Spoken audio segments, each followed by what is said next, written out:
Sejam muito bem-vindos, galera, a mais um Tacos Podcast, nosso podcast de negócio que recebe convidados incríveis. E hoje, para mim, eu tenho a enorme satisfação de receber uma convidada que eu admiro há mais de uma década, que é palestrante com formação na área comportamental, que domina o assunto de motivação. Enfim, eu não vou nem falar sobre ela, porque acho que ela já fala por si mesma. Leila Navarro. Eu acho ótimo. Porque eu adoro quando fala assim, porque assim, é muita coisa para falar. É É muita um coisa para absurdo, falar, né? né? Eu tava pegando o seu resumo aqui, eu falei, não, vou ficar Não, lendo até não. acabar o E podcast. aí fala assim, Leila, fala você de você. As pessoas falam, é para ficar mais fácil. Então eu criei um rap. Porque para falar de mim, já criei um rap e já vou começar com um rap falando quem sou eu, ok? Boa. Eu não sou Anitta, nem Gabi Amarantes, sou Leila Navarro, a palestrante. Já me confundiram com a Hebe e com a Dercy, com a Ana Maria Braga e com a Marta Suplicy. Mas o que eu queria era ser confundida com a Bibi. Tem gente engraçada que vive incomodada, diz a Leila tá gaga. Eu digo, ha. De gaga não tenho nada, Tomás é pra Lady Gaga. Boa. Olha, só vou falar uma coisa. Esse podcast promete. Já começa, né? Porque, tipo, já temos aqui uns apetrechos, como é que eu posso chamar? Umas Umas ferramentas. ferramentas de trabalho, de Sei prazer, lá, de tudo. é quase assim, verdade, né? São fantasias, né?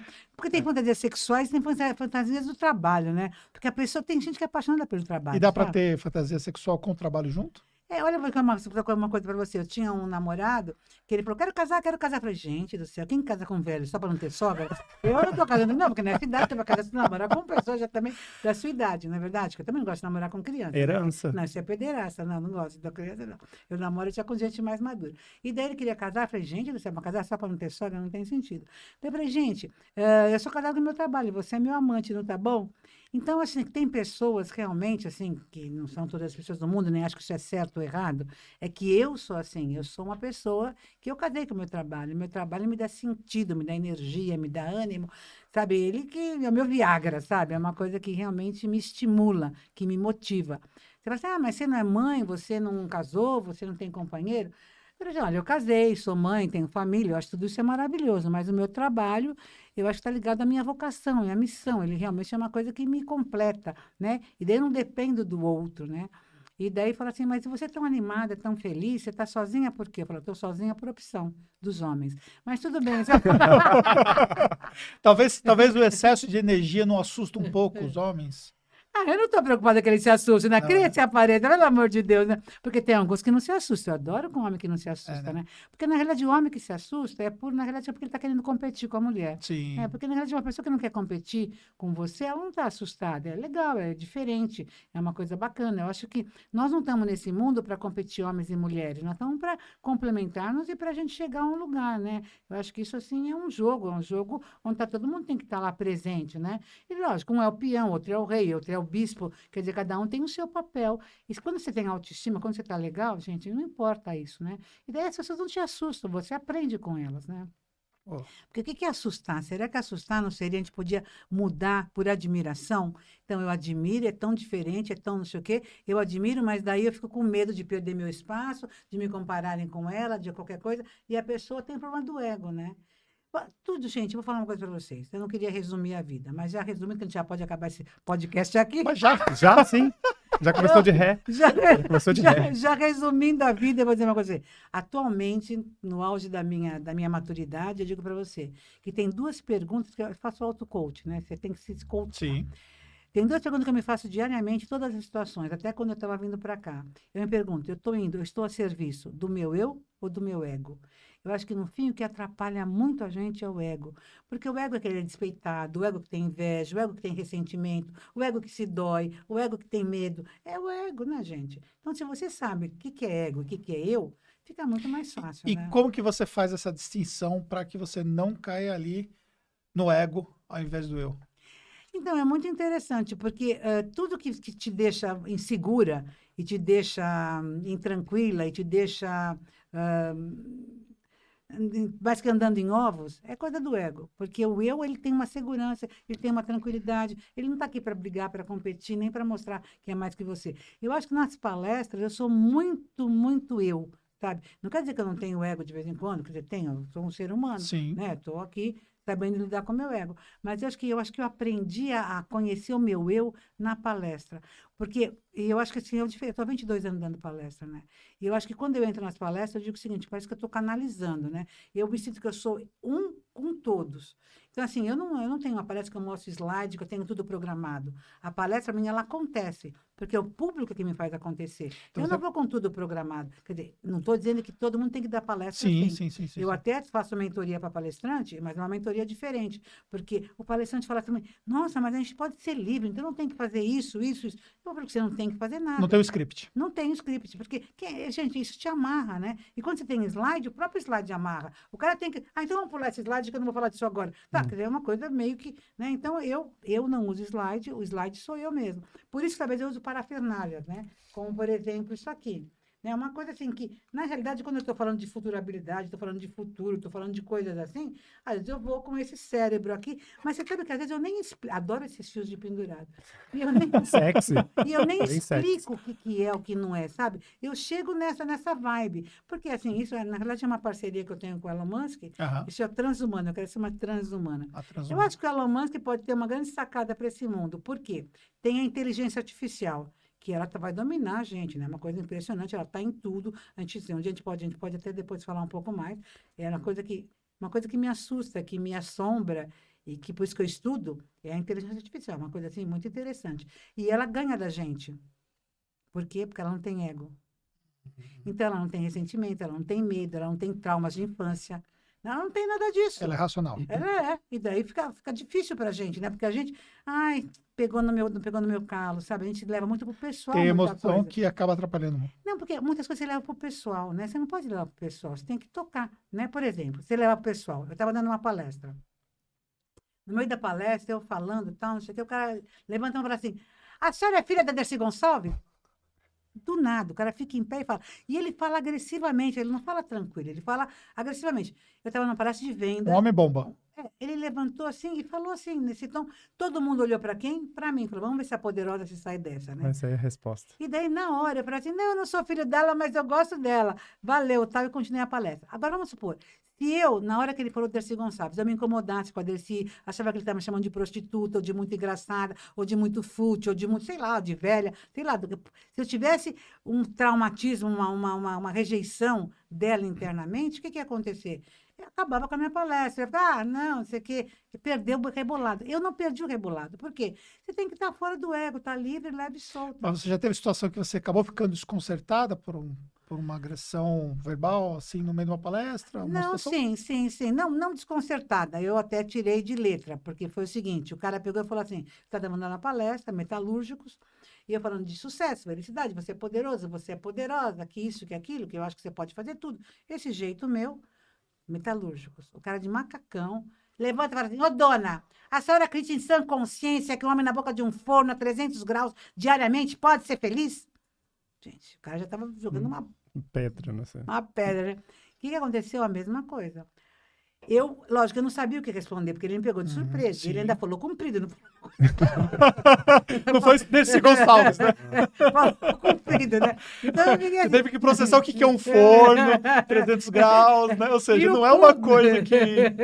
A Dercy é uma coisa muito mais fácil. Porque era de a você- empatia, porque ele estava falando da situação Sim, dele. sim. Você está vendo quem eu sou? Você está falando tudo isso, mas você sabe quem eu sou? Sabe o que eu vivo no dia a dia? Ele estava falando isso, estava gritando, né? E eu, naquela hora, quer dizer, o público tudo olhou para mim e eu imediatamente, gente, eu tive uma presença de espírito. O que eu fiz? Muito boa essa pergunta, nossa, muito boa essa pergunta. Para me dar um tempo de lembrar alguma coisa. A risada é fantástica. Porque quando você ri, Quebra. o público que estava tenso relaxou. Porque falou, não, a mulher levou na brincadeira, ela levou leve, ela não vai entrar. Porque o duro é entrar num conflito ali, entrar num atrito. Que é o que né? a pessoa muitas Que vezes ela quer. E daí é o seguinte, ela pegou ele, o público, quando eu ri, o público relaxou, e o cara também deve ter relaxado, e eu também relaxei, pensei alguma coisa para vir e não veio nada. Às vezes acontece isso, a risada não funciona tão bem. Mas daí você tem o segundo ponto, é se conectar com Deus, porque Deus é pai e vai te mandar alguma coisa nessa hora. Não é possível. Quando eu estava me conectando com Deus, o cara falou assim, pois eu sou feliz, dona. Eu falei, graças. Amém, Senhor. Salvo pelo Gente, gongo. olha que maravilhoso. Ele falou assim, eu sou feliz, porque quando eu cheguei... Não, a vida é maravilhosa. Quando eu cheguei em casa, aquele guri pula no meu pescoço, eu falo, filho, macho que nem seu pai tem muitos poucos. Fazer o que seu pai faz são muito poucos. Aquele homem estava me ensinando que a coisa mais importante é a relevância. Né? Que, na realidade, assim, o que você faz pode ser, assim, para muita gente difícil, até para ele era difícil, mas ele tinha condições físicas para fazer aquilo, porque tem que ter uma certa condição. E ele fazia aquilo porque, naquele momento da vida dele, era o que ele podia fazer e tinha sentido ele fazer, porque era como ele sustentava a família dele, era o jeito que ele tinha para fazer aquilo. Então, a relevância é uma palavra muito mágica, né? Porque, às vezes, a relevância, a gente não entende, porque a gente está na nossa vida, está na nossa questão, na nossa bolha, e a gente não percebe o outro, o que o outro está passando, por que para ele está se sujeitando àquilo. Pô, tu não precisa se sujeitar mais a isso. Tem gente que fala assim, Leila, para de viajar, sossega, Leila, você não precisa disso, tu já está rica. Gente, mas não é questão de precisar, é questão que, para mim, isso é vida. Para mim, isso é vida. Então, isso que é interessante saber o que é relevância, o que para você é tão relevante que é a sua vida, né? Tem sentido para você. Esse é o oxigênio, né? É o oxigênio da pessoa, né? Então, assim, é muito interessante isso e eu acho que por isso que eu te falo, quando você está no seu eu, que você está na sua, que eu chamo de um lado divino da gente, né? E que eu não sou melhor nem pior que as pessoas, e que eu estou ali igual a todas as pessoas. Eu não chego lá que eu sou melhor que elas. Eu estou lá para contar a minha experiência, provocá-las, para que elas saiam e falam, nossa, mas será que a mulher faz isso mesmo? Nossa, mas que loucura, como é que ela é? Porque eu acho que é isso que é fazer uma palestra, né? É você tirar a pessoa da zona do conforto e ela se perguntar alguma coisa, que ela sai de lá e inquieta, né? Ela sai inquieta, né? Ela sai, não transforma, eu não acho que a gente transforma, mas acho que a gente provoca, a gente inspira, né? Sim. Nesses mais de 20 anos, você se reinventou, né? Afinal de contas, hoje você tem o seu capacete do Elon Musk, não, né? mas eu trouxe não, ali eu trouxe ali o metaverso, visão... o meu óculos de metaverso. Metaverso. Tá aqui o óculos de metaverso, porque a gente vai comentar um pouco disso, assim, porque na realidade, eu vou dizer uma coisa para você, eu sou uma inconformada da vida, né? Na realidade, eu acho que quando tudo não é o bastante, eu acho que eu sou uma curiosa, eu quero aprender. Sim. Eu acho que hoje, se você não souber acompanhar o que está acontecendo no mundo, você morreu, esqueceu de deitar, né? Não é o meu caso, né? Então, eu gosto de aprender e você sabe que a última coisa que eu estou aprendendo agora é programação. Porque eu acho que uma pessoa que não sabe a linguagem da programação, ela não sabe nem ler e escrever, quer dizer, é um analfabeto. Porque hoje, analfabeto não é saber ler e escrever. Sabe o que você pode falar? Mais que o Esperanto, a língua do mundo é a programação. Um programador fala com outro programador através da programação. Não é maravilhoso isso, gente? Agora, gente, eu quero entender isso. Que mundo que é esse? Você já conseguiu programar alguma coisa? Não, estou começando que nem criança. Na realidade, eu nem sei se eu vou chegar a programar. Sim. Mas eu estou aprendendo, como criança aprende, né? Com os Legos na internet, assim, você aprender a colocar os tijolinhos, sabe? Montar, né? Mas, assim, na realidade, assim, é entender como é que é aquele raciocínio, como é que é aquela linguagem. E agora que eu já fiz uma aula de programação, porque eu comecei faz pouco tempo, fiz uma aula só com professor particular, porque eu sou assim, né? Tenho poder de pagar, eu pago. Fala, vem cá. Aprende na internet. Eu não quero aprender, eu quero alguém aqui do meu lado. Porque daí você já tira todas as dúvidas, já resolve. E depois eu tenho certas limitações, porque eu não conheço um monte de coisa. Então, o cara vai me orientando na medida, né? Porque às vezes num curso de internet, sei lá. E também você foca em coisas que vai ser mais útil para mim, você, né? Pelo seu objetivo. Não é o objetivo de virar uma programadora, como você disse, né? Mas eu acho assim que eu quero poder colocar, entendeu? Porque programador tem vários níveis de programador. Sim. Até outro dia me perguntaram, mas programador é do quê? Pensa que é programador de televisão pra gente do céu. Pois só tem problema, né? Eu vejo, para mim falar de programador, eu já faço assim, meu guru, né? Porque eu acho um cara acima do raciocínio da lógica. E daí a pessoa não está entendendo o que é programador. Eu falei, gente, olha, é muito gozado. Mas vou te contar uma coisa para vocês dois. Eu, agora que comecei a fazer programação e olhar desse outro lado, eu estou fazendo uma pós-graduação, 2, né? Uma é em gestão digital e metaverso, no IBMEC. Fazer propaganda do IBMEC, hein? Vê se me deixam de graça lá. Tô brincando. E o outro é de inovação e cidades inteligentes. Então, quando eu estou fazendo isso, e agora fiz esse curso de programação, quando eu vejo um filme, estou fazendo o curso, né? Não fiz. Quando eu vejo um filme, por exemplo, eu fui rever o Avatar. Eu vi outro Avatar. Porque quando você tem um conhecimento, gente, é outro filme. Esse filme, como é que chama? Jumanji? Sabe qual é o Jumanji? Jumanji. É, que eu falo. Jumanji, maravilhoso. Eu tinha assistido ele algumas vezes, e agora eu assisti de novo, ou a segunda edição, não lá com o Robbie Williams, que até preciso rever do Robbie Williams para ver se eu sinto a mesma coisa. Mas essa última reflexão, que passou essa semana, há pouco tempo passou na Globo, eu já tinha assistido umas 2 vezes aquele filme, achei interessante, mas agora eu assisti com um olhar de programador, E o olhar do metaverso também, eu falei, uau, que sacada genial, que bacana. A novela da Globo está mostrando o comportamento do adolescente em relação ao metaverso. E se você vê esse Jumanji, ele é o comportamento do adolescente em relação ao metaverso. Porque os menininhos lá, quando entram no jogo, eles entram em personalidades completamente diferentes da deles. O cara que é o nerd, fraquinho e tal, ele vira o poderoso lá dentro do jogo. E daí, quando ele está dentro do jogo, ele não se conforma, ele fala assim... Porque ele tem alguns talentos que ele que tem que fazer umas coisas lá. Eu falei, não, mas eu não sei fazer isso. Não, olha os talentos que você tem. Você que tem que fazer isso. De nós todos, você que tem essas ferramentas, você que tem essa habilidade. E daí ele começa a experimentar algumas habilidades dentro do jogo que deixa ele poderoso, forte, num outro lugar que na vida real ele não sentia. Quando ele volta quando eles acabam, que eles ganham lá o jogo e saem do jogo, né, saem da vida virtual e vêm para cá, ele volta um ser humano diferente, porque ele teve uma experiência vital. Olha o que eu estou te falando, que maravilhoso. Uma experiência vital que ele não teria na vida real, porque ele é pequeno, porque ele é nerd, porque ele é menino, e porque todo mundo acha que ele é aquilo. Quando ele volta, ele continua sendo a mesma pessoa, só que ele teve uma experiência.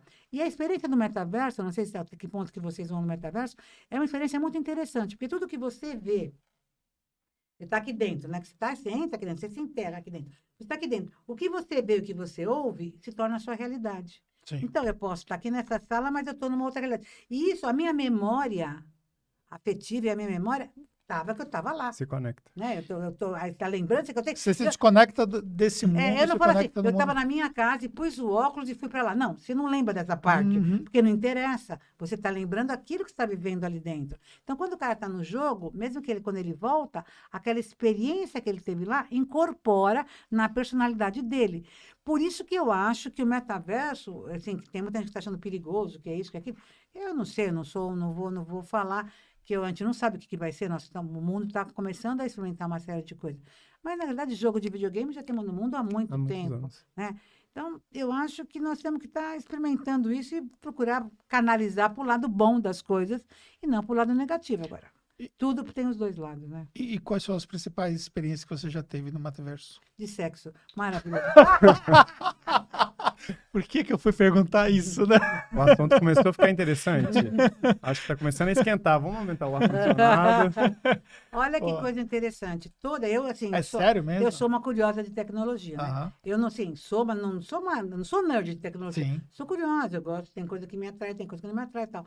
Mas daí, os caras que estudam tecnologia me explicaram o seguinte, que tudo que se desenvolve na tecnologia vem a partir de dois interesses. Estão preparados para ouvir? Bora. O interesse bélico e o interesse de entretenimento adulto. Vou repetir. O bélico, que é as guerras, as coisas, porque, aliás, a internet começou a partir da Segunda Guerra Mundial, que é para ferrar os outros, quer dizer, começou nesse poder bélico, de eu ter poder em cima do outro, e poder de matar, de ganhar, de descobrir, de fuçar, né? Você veja como é que é.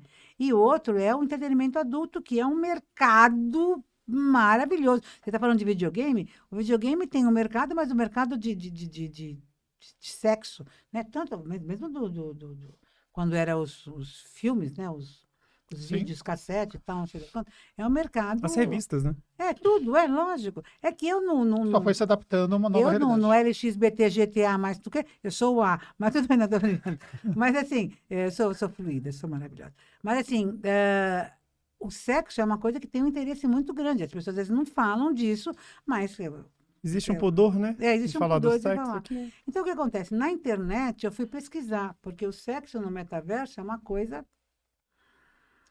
perigosa, né? E por quê? Porque se você é um cara adulto que está fazendo sexo no metaverso, você provavelmente já deve ter experimentado na vida real. Então, você sabe a diferença da vida real de como que seria no metaverso. Um cara jovem que não teve muita experiência na vida real e ele vai fazer no metaverso, ele vai achar que aquilo é a realidade. É a realidade. E aquilo não é, porque lá é uma fantasia, umas possibilidades absurdas que inimagináveis, né? Que daí vale tudo, né? Em termos de imaginação e de tudo. E eles estão desenvolvendo coisas que são assim, tecido, luva, pele, roupas, que você vai sentir a sensibilidade, né? Então, eu fui lá ver, porque eu achei interessante, fui lá ver como é que funciona. Porque assim, não é tudo assim que você chega lá, é uma orgia. Não é também assim, né? Não Mas é pode, né? Cada um pensa. Mas Uma pode. orgia no Não, poder metaverso. não, poder até pode, né? Porque assim, enfim, mas no que eu fui, é uma coisa assim, é interessante. Porque É você mais começa- leve. mais leve. Você começa a conversar, só para quem nunca entrou, é o seguinte: quando você está aqui, eu já estou aqui, eu não estou mais aqui, eu estou aqui dentro. Né? Sim. Quando eu estou aqui dentro, quando vem, eu não me vejo. Como eu estou falando com você, eu também não estou me vendo. Né? É uma Sim, realidade, concorda? Uhum. Lá também não estou me vendo. Eu estou vendo os outros. Então, chego aquelas pessoas, estamos conversando com uma pessoa. Se vem um cara te cantando, conversando bonito, e ele pede, você tem você pode colocar lá para você escutar aquela pessoa e mais ninguém escutar. Então, você está escutando, aquela pessoa está se aproximando de você. Você está escutando, ela está escutando, está numa conversa, como se você estivesse sei lá, num bar e está conversando com uma pessoa aqui do lado. Você não está prestando atenção no resto, estamos conversando só nós dois. Então, se a pessoa vem chegando, falando macio com você, se ela chega até você e se ela sopra na sua nuca, olha o que eu vou te falar. Eu não sou capaz de sentir. Eu sei que fisiologicamente eu não senti, realisticamente eu não sentiria o sopro. Mas como eu estou Seu no cérebro. óculos e estou no ouvido, eu sinto o sopro. Você entra Sem ter numa tido- imersão. Sem ter tido sopro. Entendi. Não, isso é muito louco.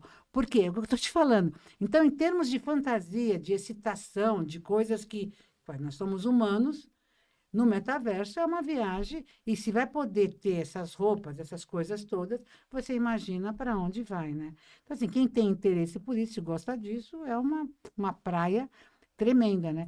Eu achei interessante essa coisa que eu falar para você é uma coisa, mas você ter sentido é outra coisa, né? Quer dizer, eu estou consciente lá dentro, e a pessoa sopra, e eu sinto o sopro, eu falo, mas não é possível, como é que a pessoa soprou? Daqui a pouco você vai sentir perfume das pessoas. Porque, na realidade, por exemplo, se você falar assim, pensa num limão, você já sente o limão na sua boca, não sente? Agora, imagina no metaverso. Você vendo um limão, você vendo um churrasco, você sente o cheiro do churrasco. Quer dizer, é uma coisa Vamos louca. comprar uns óculos novos. Gente, próxima levada. Pode falar com a Fernanda para entrar na operação, isso aí, ó. Não, porque assim, não, eu tô falando, não, vocês estão Tá certo. brincando? Não, mas... Porque agora tem o Quest mais moderno, né? Que ele está fazendo, tem um mais mas eu fiquei moderno que esse. interessado. Mas assim, esse aqui te dá um monte de coisas interessantes, porque Porque assim, tem mais moderno do que esse. agora tem o segundo, esse é o Quest 2, mas ele criou outro, E qual a que é o diferença? Quest Pro. Ele é mais profissional, ele consegue umas coisas fantásticas, que esse aqui não consegue. Posso ver? Pode. O Quest Pro consegue o seguinte, você pegar, parear o seu celular. Esse Quest Pro, você pareia o seu celular com o óculos, e sabe quando você vê no filme que você abre as telas aqui e faz assim, faz assim, faz assim? Você já viu nos Sim. filmes? Você consegue fazer. Então, Ok. você põe o óculos... Você arrasta, né? Então, as você imagens. arrasta, você abre, você tira, você põe, você teca, tem um teca... Sim, é uma coisa, assim, que é o Quest Pro, né? Que está mais evoluído que esse. Mas eu acho, assim, que eu comprei esse, vou esperar mais um pouco, porque o que eu quero mesmo, o que eu gosto mesmo, não é do metaverso. Eu gosto da realidade aumentada. E a realidade aumentada, que é uma espécie de metaverso, mas a gente, né, fala realidade aumentada, é você estar aqui, a gente está aqui, e a gente está todo mundo de óculos. Um óculos pode ser um óculos comum, mas que tem esse poder de ver um avatar aqui. Então, a gente pode estar aqui, você podia vir com o meu avatar. Vocês hoje estarem de óculos e eu estar com o meu avatar aqui. Só que aí eu também estou de óculos na minha casa. Então, estou vendo vocês dois como avatar, você está me vendo como avatar, só que eu estou na minha casa, mas você está me vendo aqui. Então, na sua memória afetiva, você vai ter a sensação que eu estava aqui. Você vai ter a minha presença. E cada vez mais os avatares estão muito humanoides, muito próximos, né? Então, isso eu acho genial. Eu acho que nós vamos ter isso, né? Tem uma coisa muito legal, gente, daquele... Como é que chama aquele bichinho que o japonês criou, que era o... Pokémon? Então, o Pokémon Go chama... E tá voltando, né? Mas eles criaram agora um com... eu quero comprar, que isso não tem no Brasil ainda. É um óculos, que você compra o óculos e você tem uns Pokémon que são umas florzinhas. Então, já tem um monte de florzinha. E onde eu vou, eu estou com óculos, as minhas florzinhas vão comigo. E elas me escutam e eu escuto elas aqui, porque está o óculos, eu escuto elas aqui no fone, né? Então, elas vão comigo, elas estão andando, uma vai contando quantos passos que eu dou, a outra vai falando quem está me chamando no WhatsApp, sei lá. Elas estão para o programa e estão as minhas florzinhas. Então, assim, eu fico no mundo... É muito louco, né? Porque é uma coisa para criança. O Walt Disney está virando na tumba. Porque, cara, tudo que o Walt Disney brincava, falava, que fazia um desenho animado, hoje você vai poder viver com a realidade aumentada. O problema disso é que não é que é problema, mas, por exemplo, criança. Eu sou uma criança de 70 anos, mas as crianças, ela tem que saber qual que é a diferença do real, do imaginário e da realidade aumentada, né? Porque, assim, tem a imaginação, tem o real e tem a realidade aumentada. Você falou, por exemplo, que você estava falando do exemplo de ter uma relação sexual, por exemplo, no metaverso, né? Então, por exemplo, para quem não teve uma experiência na vida real, isso poderia ser até um problema. Então, na realidade, assim, eu não fiz sexo no metaverso, mas fui lá para conhecer um pouco. Só Eu para não assistir. entrei, não entrei, porque teria que pagar. Sabe, eu sou pesquisadora, mas até um certo objetivo, né? Também não preciso de tudo isso. Mas o pessoal, o jovem que entra lá, eu estava conversando com alguns jovens, eles acham que é um risco, porque a pessoa vai ficar com uma fantasia, de um prazer sexual, de uma relação sexual, de uma fantasia sexual, que, enfim, não é real, né? Mas hoje, nos dias de hoje, as comunidades, principalmente LGBTQIA+, está tendo isso, de comunidades de sexo sem ter sexo. Sem ter a devida, vamos dizer, de fato, o sexo em si. Tem as preliminares, mas o sexo mesmo não acontece. Então, isso já está acontecendo hoje. Então, pode ser que seja tudo isso. Entendeu? Mas é uma modificação. Por que o comportamento está indo... Na verdade, as pessoas estão... Primeiro vem a questão, que eu já ouvi falar dentro das comunidades, a questão de doenças, né? As doenças sexualmente transmissíveis fazem com que os novos jovens, cada vez que tem um pouco mais de informação, fiquem com mais medo ainda disso, né? Porque o desconhecido faz com que as pessoas acabam agindo de certa forma. Então, as pessoas com este medo e percebendo de fato que existe outra forma de prazer sem especificamente o ato em si, já está acontecendo isso. Mas se você pensar uma coisa, vem comigo. Vamos. Olha que coisa legal. Tem filmes de ficção, não lembro agora qual deles, mas já tem mais de um, que no futuro, né, eles mostram um futuro e tal, que não era legal, era antigênico, era anti qualquer coisa, você passar fluido um para o outro. Então, você teria uma tudo tal, mas se você não passar fluido. Então, não tem beijo na boca, não tem penetração, não tem nada, porque não tem trocas de fluidos. Quer dizer, gente, a ficção está se misturando muito com a realidade. Os jovens já estão vindo com outras visões, com outras maneiras de perceber a coisa. Eu estava nessa novela da Globo, que eu gosto de ver novela, porque eu acho que a novela mostra algumas novelas inteligentes, mostra algumas tendências. E é muito interessante. Está tendo essa novela da Globo que chama Travessia, e lá tem 2 personagens que são assexuados, né, que eles chamam de assexuados. E é muito interessante. Por quê? Porque ele tem um interesse pelo sexo oposto, ele tem um romance, ele tem tudo, mas ele não tem a necessidade do ato sexual. E assim, daí para ele não tem sentido fazer, não tem prazer, ele para ali, não funciona, como se fosse indigesto, né? Não funciona. Mas ele tem toda uma coisa bacana. E assim, é uma coisa que está mostrando esses 2 personagens, que você vai entender o que essas pessoas sentem, né? E que a gente fica numa crítica, mas como é que é isso, como é que é aquilo? É que o mundo mudou, hoje existe um monte de possibilidades. Isso que você está falando faz muito sentido, hoje vendo todas essas possibilidades, e a gente falando de um futuro, falando da ficção científica, que eu acho que a ficção científica chega tão perto, né, gente? Acho que a ficção científica é a gente que vai co-criando o mundo lá na frente, porque está chegando muito perto. Mas, né? na verdade, é uma desconstrução daquilo que a gente foi criado pelos nossos pais. Também. Né? Ou seja, muitas pessoas estão vendo... Eu estou assistindo essa novela e sei do que você está falando. E tem muita gente que eu vejo, vendo as cenas assim, você percebe que ela está tendo uma conexão com aquela pessoa sem saber que existia aquilo ali. Então, tá criando nomes, nomenclaturas de situações em relação ao sexo, mas que sempre existiu, mas que não era falado, era velado ou nem se conhecia. Então, o metaverso vem de fato para... Você sabe que eu achei bonito, teve uma conversa entre o rapaz que é assexuado, ele se apaixona pela mulher, e daí chega nesse momento que ela tá louca para transar, e ele não. Ele não. E daí eles chegam num momento meio crítico, então ele pega e fala para ela, achei bonito isso, ele falou assim para ela assim, você acredita que existe sexo sem amor? Ela assim, sim, lógico, existe sexo sem amor. Então, existe amor sem sexo também. E Então, ela aceitou? Não está aceitando, para ela está muito difícil, porque eu não sei como é que é, acho que a novela vai desenvolver isso, porque eu não sei como é que é, se para alguém que ama outro alguém, que tem uma necessidade de completar isso, né? Como é que fica para o outro que não tem, se eles podem se relacionar. Nós vamos ver essa novela. Aguarde, continua vendo, Travessia. Não, e a gente está tendo... A Globo vai mandar aqui uns royalties pra gente. Não, e a gente está falando da Globo, que querendo ou não, a Globo já tem perdido muita audiência, né? Principalmente pelos jovens, e a galera tá indo pro Netflix da vida, né? E no Netflix tem um seriado que é Elite, bem jovial, bem atual, que fala muito sobre sexo, droga, muitas coisas que acontecem numa escola particular de altíssima poder aquisitivo, e pessoas trans que fizeram a operação e vai, de fato, para o momento do sexo em si. Mas que na hora que a mulher vê o membro do parceiro, que na verdade não é um membro, não teve a operação, é um membro fictício, cria todo um cenário, mas com o intuito de mostrar para quem está assistindo, o telespectador, a possibilidade de algo novo que ninguém conhece. Você vê uma construção muito bacana, muito inteligente, que traz para a nossa vida, nossa realidade, algo que existe, mas que é tudo velado. Ninguém fala. Então, eu acho que isso é uma evolução da humanidade. Muito, é sensacional isso que está acontecendo.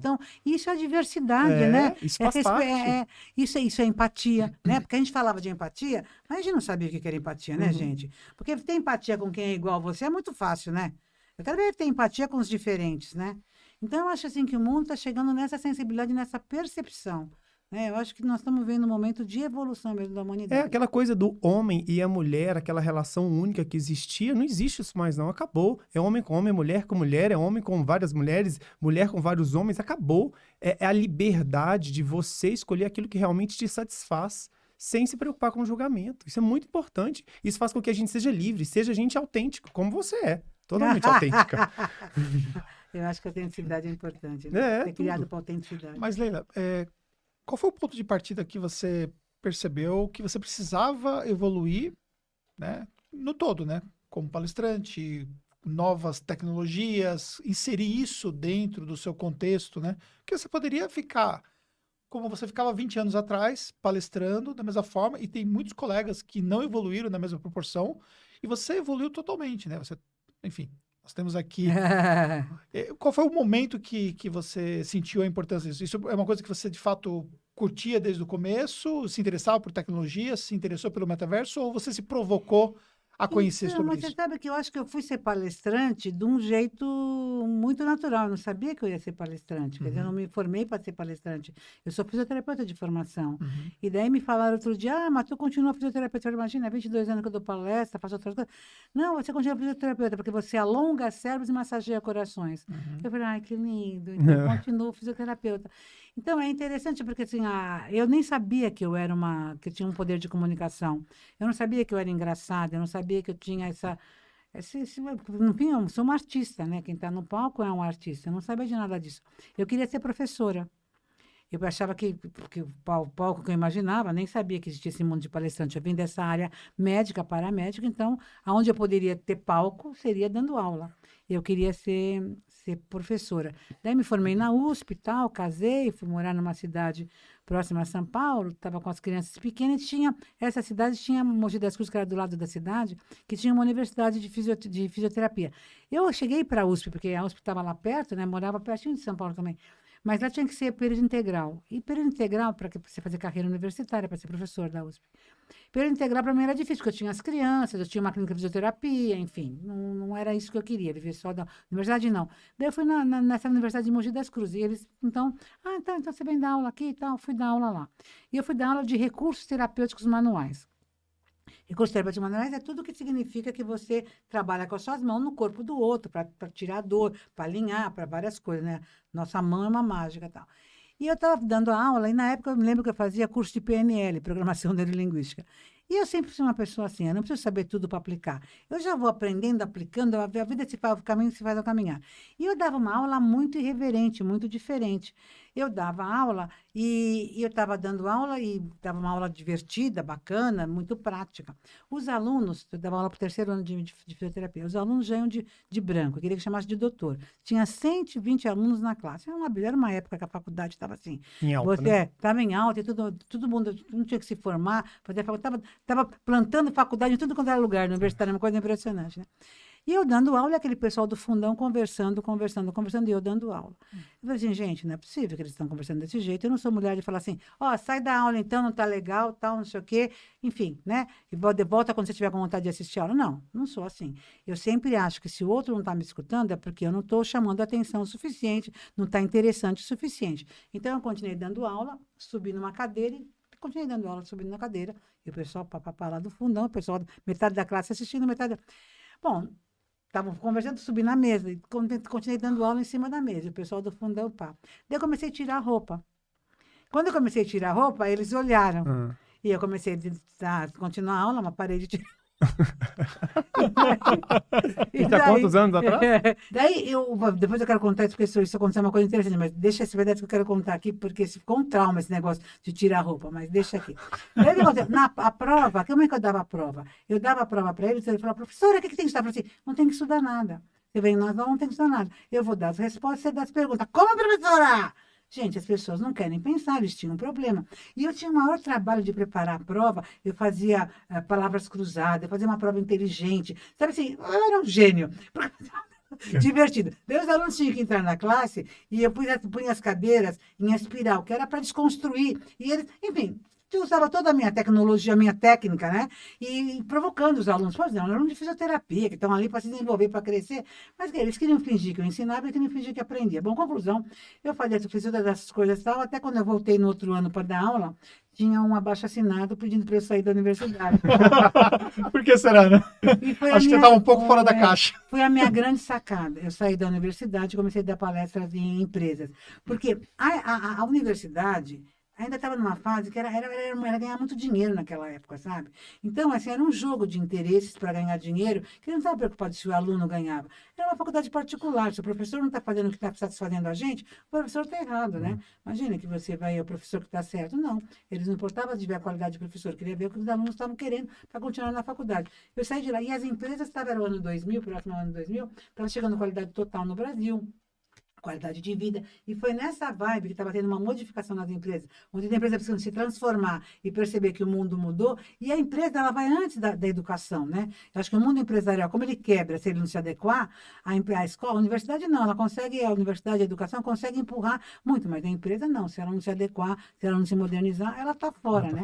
E depois você tinha aquelas certificações internacionais, quer dizer, o cara tinha que começar aí. Então, nessa hora é que eu entro nas empresas. Que também, quando eu entrei nas empresas, eu vim com muita irreverência, porque eu vim de um lugar, eu não vim do mundo empresarial, eu vim do mundo paramédico, eu trabalhava com o corpo, eu era rolfista, eu fiz psicossomática, eu fiz um monte de coisas que era para entender o ser humano, mas tanto a mente e a emoção como o corpo do ser humano. Então, eu tenho muita intimidade com o corpo. Então, eu chegava na palestra, daí eu chegava tirando a roupa. Eu chegava na palestra cheia de pluma, não sei o que, tirava a roupa, tirava o sapato, porque acho que eu fiquei com trauma da faculdade. Falei, ninguém vai prestar atenção em mim se eu não tirar a roupa. Então, eu já chegava tirando a roupa. Mas, assim, gozado, eu comecei com isso. Na minha cabeça tinha sentido, não sei o que as pessoas percebiam. Mas o que eu chegava tão irreverente que era para chamar a atenção. Me jogava no colo das pessoas e tal. E eu sempre começo a palestra assim, que eu falo assim, que a gente não pode ter medo do ridículo, né? E eu não vim aqui para falar o que você está esperando, o que você está querendo que eu falo. Quer dizer, eu tenho que sair dessa caixa. Se eu venho aqui para falar o que você está esperando, nem tem sentido, né? E eu vim de um modo muito irreverente para o mundo da palestra. Eu nem sabia se eu ia dar certo. O que aconteceu? O mercado estava esperando isso. O mercado estava precisando de uma coisa dessa. Muitas empresas, o Brasil tem muitas empresas. Muitas empresas falam assim, não, eu não posso te contratar, eu acho que eu não estou preparada ainda para te contratar. Muitas empresas tinham medo de contratar porque era muito irreverente. Mas cada vez mais, essa mudança, esse chacoalhão era o que precisava. Escutar a mesma coisa das mesmas pessoas, estar na mesma bolha, não tinha mais sentido. Você tinha que trazer alguém de fora, que hoje muitos palestrantes funcionam assim, são gente que são de outros métiers, que vem com outra galera, que vem contar uma coisa, que é uma metáfora, né? Que o cara fala, putz, mas se acontece isso em tal área, no esporte, se acontece isso não sei aonde, e vem trazer essas experiências, né? Quando eu entrei no mundo das palestras, estava começando o mundo das palestras. Quer dizer, para falar a verdade, não estava tão famoso, mas estava começando a esquentar. E você recebeu muito não? Recebi, mas... Principalmente por ser mulher? Eu acho que eu não sabe o seguinte, eu nunca reparei nisso, que eu ser mulher eu tenho, porque assim, eu não foquei nisso. Entendi. Geralmente me perguntam isso, sabe? Assim, eu não olhei para isso. Porque você já era irreverente, totalmente fora da curva, num mercado bem fechado, enraizado. Então, mas posso te falar uma coisa? Eu não achava que tinha esse problema. Olha que coisa interessante. O problema existe quando você também está vendo o problema. Assim, se só o outro está vendo e eu não estou vendo, para mim não tem problema. Que ele traz na terapia dele, o problema é dele. É, problema dele. Você percebe? Por exemplo, eu digo assim, que quando a gente escolhe feijão, né? Você escolhe feijão bom, você é uma parte ruim, feijão bom. Se eu ficar vendo o feijão bom, gente, quanto feijão bom que tem, quanta oportunidade. Se eu ficar vendo feijão ruim, gente, mas que é possível? Por que vai esse feijão? Parece que o mundo, quer dizer, o valor todo, o objetivo todo, o foco todo, está no que você não tem, né? Não no que você tem. Eu estava tendo sucesso, saí na Veja, estava indo bem. Por que me preocupar de homem, de mulher? Nunca... Sabe, assim, daí eu só falava para minha equipe, eu falava assim, gente, nós temos que cobrar que nem os homens, porque a gente está fazendo o mesmo trabalho, né? Legal. Porque falavam que mulher ganhava menos, eu falei assim, não, vamos ver que a gente ganha igual, né? Mas assim, eu nunca tive essa questão de briga de homem e mulher. Na minha cabeça, eu não tinha isso. O Brasil é tão grande, eu tinha tanto trabalho, eu dava 120 palestras por ano. Quer dizer, eu ficar me preocupando, estavam me chamando. Quer dizer, não é que talvez pode até ser que tinha isso, mas eu nem olhava para isso. A vida é muito isso, né? Você olhar, por exemplo, se você me chamar de gorda, feia e burra, eu não ligo. Isso eu sempre fui assim. Porque feia eu sei que eu não sou, burra eu sei que eu não sou, vocês estão aqui me entrevistando, e gorda eu sei que ainda estou. Então, a coisa mais importante, é você saber o que você é e o que você não é, entendeu? E se utilizar disso. Entendi. Eu me utilizava da minha gordura, eu me utilizava de ser mulher, e se eu fosse uma mulher gostosona, talvez eu não tivesse tido o espaço que eu tive. Porque eu brinco com cedo, eu brinco com duplo sentido na palestra, e se eu fosse uma mulher das gostosas e tal, talvez isso pegasse do outro lado, entendeu? Nunca ninguém, em toda essa minha vida que eu me jogo no colo dos homens e que brinco, que chega assim, nunca ninguém fez uma brincadeira que eu achei que não foi, que foi despudorada, que foi mal. Quer dizer, se eu me jogar no colo, vai querer me segurar, eu falei, me solta, meu amigo, e vou. E depois que eu tenho muito rápido aquele negócio, fica segurando, que tem que ir para muitos, não é só para você. Então, quer dizer, é uma coisa rápida, uma coisa gostosa, uma coisa divertida, que é para tirar a pessoa da... O que vai acontecer? Na verdade, é disruptivo, né? É disruptivo. E daí o que acontece? Muitas empresas, eles falam assim, Leila, a gente não quer que você sente no colo. Quer dizer, muitas não, algumas. Eu não sento no colo. Leila, a gente quer que você não sente no colo da diretoria nem do presidente. Tá bom, mas me mostra quem é a diretoria, quem é o presidente. Que eu sento no colo dos outros. Mas daí o que acontece? Acaba a palestra, o presidente fala assim, por que você não sentou no meu colo? Por culpa da RH. É a RH que você tem que falar com ela. Eu falei, mas eu posso sentar agora, daí eu sento. E brinco. Mas, enfim, é uma coisa que isso a gente pode fazer no Brasil, porque a gente tem essa cultura nossa, né, que tem uma malícia, mas que a gente sabe respeitar a malícia, se a pessoa se coloca até onde se coloca. Eu acho que eu percebi onde que eu podia me colocar, não sei que mágica que eu fiz, mas eu nunca me senti desrespeitada e nunca senti que ninguém deixou de me contratar, me achando que eu, sei lá, me usava disso de uma maneira inadequada, entendeu? Mas eu fui dar palestra na Espanha. Os espanhóis são diferentes, mas queriam isso. Queriam justamente esse jeito. Por quê? Porque eu sou brasileira. Uma espanhola não pode fazer isso, mas uma brasileira pode. Vê como enxergam outros olhos. Por quê? Porque é outra cultura, é outra coisa. Então, assim, e era bacana, para cima, de onde que veio essa mulher? Que coisa louca. E todos eles riam, as mulheres e os homens, por quê? Porque tem um fundamento, eu não faço nada. Nada eu faço na minha palestra que não tiver um sentido. Qualquer brincadeira, qualquer coisa tem um sentido. Né? A pessoa pode não entender, não está explícito às vezes, mas tem um sentido. A minha entrada, eu acho que a entrada, eu digo que as pessoas ganham a palestra nos minutos iniciais e nos minutos finais. O meu minuto inicial, ele é totalmente disruptivo. Para o cara falar assim, gente, o que vai acontecer? Então, quando o cara fica disruptivo, mas não se sente agredido, mas é um disruptivo assim, que abre a boca, quando você abre a boca, você abre o cérebro, você abre os ouvidos, e abre a perna. Quer dizer, você abre tudo, é maravilhoso. E por que abre a perna? Porque quando você está bem sentado, você está equilibrado, você está aqui atento, né? Porque quando você está aqui, ó, você está aqui vendo. Entrou mais um palestrante. Agora, quando entrou, você fica num ponto de alerta, você fica aqui. É muito comum eu dar palestra e eu ver todo mundo desencostado da cadeira. Meio que assim, entendeu?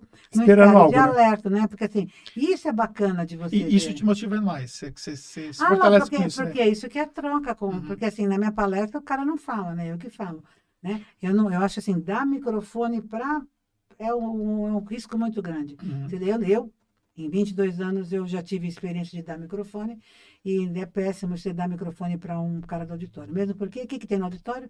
Cara que quer ser palestrante, é uma droga isso. Daí o cara pega o microfone e fica falando, quer dar palestra. Gente, é um absurdo. Quer dizer, o cara, pô, não é nessa hora, né? Então eu aprendi.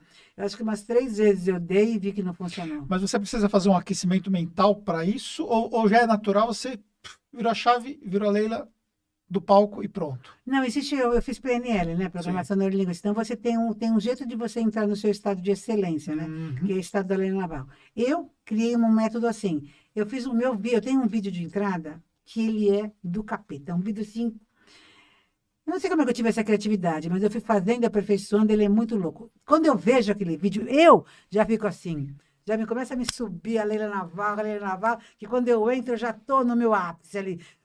E o público também, porque o vídeo é tão absurdo, ele é tão provocador, que os caras já estão falando assim, sabe, o cara já fica, que coisa louca. Então, a minha entrada é muito louca. E eu entro com a minha capa de LED, né? Que eu não sei se vai aparecer aqui. Porque Vai aqui aparecer, né? vai aparecer. Gente, será que a gente consegue colocar esse vídeo depois pro povo ver também, né? Porque rolou uma curiosidade aqui agora nesse vídeo. Dessa entrada triunfal. Você pode ver a minha palestra na KLA. Eu vou dar palestra na KLA em... Vocês vão na KLA? Sempre. Eu vou dar palestra na KLA, parece que é maio, na convenção de venda deles de maio. Bom, daí eu entro com essa capa maravilhosa, e essa capa é de luzes, né? Então, acho que tá vendo aqui, cheio de luz e tal. Eu entro no escuro, cheio de luz, e vamos jogando. E daí, assim, eu entro no escuro, com a capa, eu com um vestido preto maravilhoso e tal. E daí, o que acontece? As pessoas falam assim, gente, o que está acontecendo? O que é isso? Quer dizer, é a irreverência. Agora, eu não entrava com essa capa.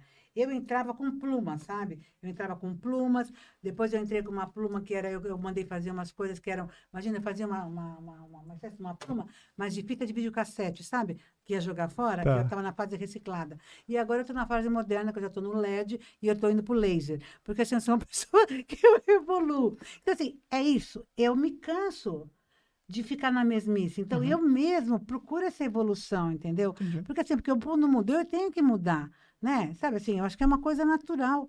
E o público muda também, a exigência do público muda. Então, assim, eu vejo que o público que eu falava há 20 anos atrás é um outro público hoje. Sim. Então, você tem que ter uma outra postura, um outro questionamento. Você não pode querer vir com blá, blá, blá, blá. Por exemplo, deixa eu falar agora, eu sei que você ia falar, mas deixa eu falar. Não. Porque é muito importante isso que eu vou falar. O cara te paga você para ser palestrante. Vai lá para tu fazer uma coisa irreverente. Sabe o que o cara faz? Ele mostra um vídeo do Porta dos Fundos que tem 300 milhões de visualizações. Vai ficar, Quer dizer, é um absurdo isso. Quer dizer, quando eu chamo um palestrante, eu estou contratando o palestrante. Eu quero que o cara venha e faça o seu show, não é verdade? Sim. Agora, o cara vai mostrar um vídeo da Porta do Fundo que já teve... Daí, se você já assistiu aquele vídeo, que você teve 300 milhões, você pode ter assistido aquele vídeo, quer dizer, brocha totalmente, né? Então, o cara contrata o palestrante ou a palestra? O cara contrata o palestrante.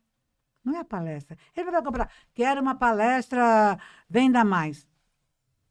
Qual é o conteúdo da Venda Mais? Depende do palestrante, né? E da performance do palestrante. Hoje o palestrante tem que ser performático, né? Só que é tão interessante, Anderson, querendo ou não, a gente trazendo um pouquinho para o nosso universo do digital. Tem muitas pessoas que se tornaram influentes hoje no mercado digital, que criam certos personagens lá dentro do digital, que fora deles não é. E você é autêntica. Desde quando teve a oportunidade de conhecer ela, que eu conheci pessoalmente lá no KLA, você é você. Você é a Leila. 24 horas você é a Leila. Mas é lógico, eu tenho que ser a Leila. Mas você não é aquela coisa, você não cria um personagem pra sentar aqui agora e ser entrevistado e ser palestrante. Por mais que você tenha todo o seu ritual. Você já chegou chegando. Chegou chegando e parece que você é isso. A Leila Antes mãe de nós começarmos o nosso podcast. A Leila Van, lógico, eu já falei para meus netos. Eu dei uma Alexa para cada um, falei assim, porque conta história, eu conto uma, o resto pede para Alexa, que eu não fico repetindo história. E conta outra. Alexa conta, agora eu fico contando história o dia inteiro, me cansa, entendeu? Então, assim, eu acho assim que eu sou assim, e eu acho que é isso que é o bacana, é você ser você, né? E eu acho que isso... E nós, como consumidores, a gente quer pessoas assim. A gente não quer um personagem lá que tenta vender alguma coisa pra gente. Não, a gente quer saber de fato se você é você, se você vai usar aquele produto, se você tem autenticidade naquilo que você faz para gerar conexão. O consumidor deixou de ser um pouco bobo, principalmente com a era digital agora. Ou seja, você é você. E isso encanta a gente estar do lado de cá. Ah, que legal. Não, mas isso eu acho que é interessante, né? Eu levava, agora não, eles já estão grandes, mas no começo eu levava meus filhos na palestra, né? E eles me ameaçavam assim, mãe... Porque eles perguntavam, né? Mas a sua mãe é assim sempre? Eu falava assim, mãe, se você não fizesse, nós vamos falar que você não é assim sempre. Eu falava, vocês não falam que é aí que eu ganho dinheiro, hein? Aí não viaja mais, hein? Então eu achava engraçado, porque eles até eram uma ameaça, né? De falar se eu era assim sempre. Mas para você ver que eu sou assim sempre, eu conto no stand-up. Eu fiz um stand-up, né? E eu conto no stand-up algumas coisas que eu fiz. Por exemplo, eu tinha que aprender espanhol. E eu estava, porque eu queria fazer palestra em espanhol, né? E queria falar um pouco melhor espanhol. E meus filhos tinham, acho que tinham 16, 17 e 13 anos, alguma coisa assim. Não eram tão pequenos, mas também não eram tão grandes. Era aquela fase que você tem poder ainda, né? E eu, nas férias, como eu viajava muito, nas férias eu falei, bom, então vamos todo mundo, eu tenho que aprender espanhol, vamos todo mundo. E eu ganhava muita milhagem, ganhava muito bem, quer dizer, ainda ganho, mas naquela época parece que o dinheiro tinha mais valor. Nós fomos ricos nesse país, né? Bom, conclusão, eu fui para o Chile fazer um intercâmbio de espanhol no Chile com meus 3 filhos. Nós ficamos todos no primeiro nível, numa classe, e a classe tinha 25 alunos, os outros alunos tinha coreano, tinha chinês, tinha japonês, tinha um monte de gente lá, australiano, outros adolescentes jovens, eu sou a única pessoa mais madura que estava lá, e eu na mesma classe dos meus filhos. E quando eu cheguei no Chile, eu falei assim, gente, nós somos brasileiros, nós somos de navarro, descendente de espanhol, já temos espanhol na veia. Então é o seguinte, vocês agora nós só vamos falar espanhol. Fala errado, mas fala, porque nós queremos aperfeiçoar, mas se ficar falando português não vai funcionar. Então agora só fala espanhol, hein? Não fala mais. E o meu filho, mãe não, madrecita. Então, eu estava lá assistindo a aula. Gente, era 6 horas de aula. Os chilenos são muito lineares, muito certinhos, sabe? Eles são mais tímidos. Não é assim que nem a gente brasileiro meio loucão, né? E 6 horas, o cara dava 6 horas, CDF mesmo, né?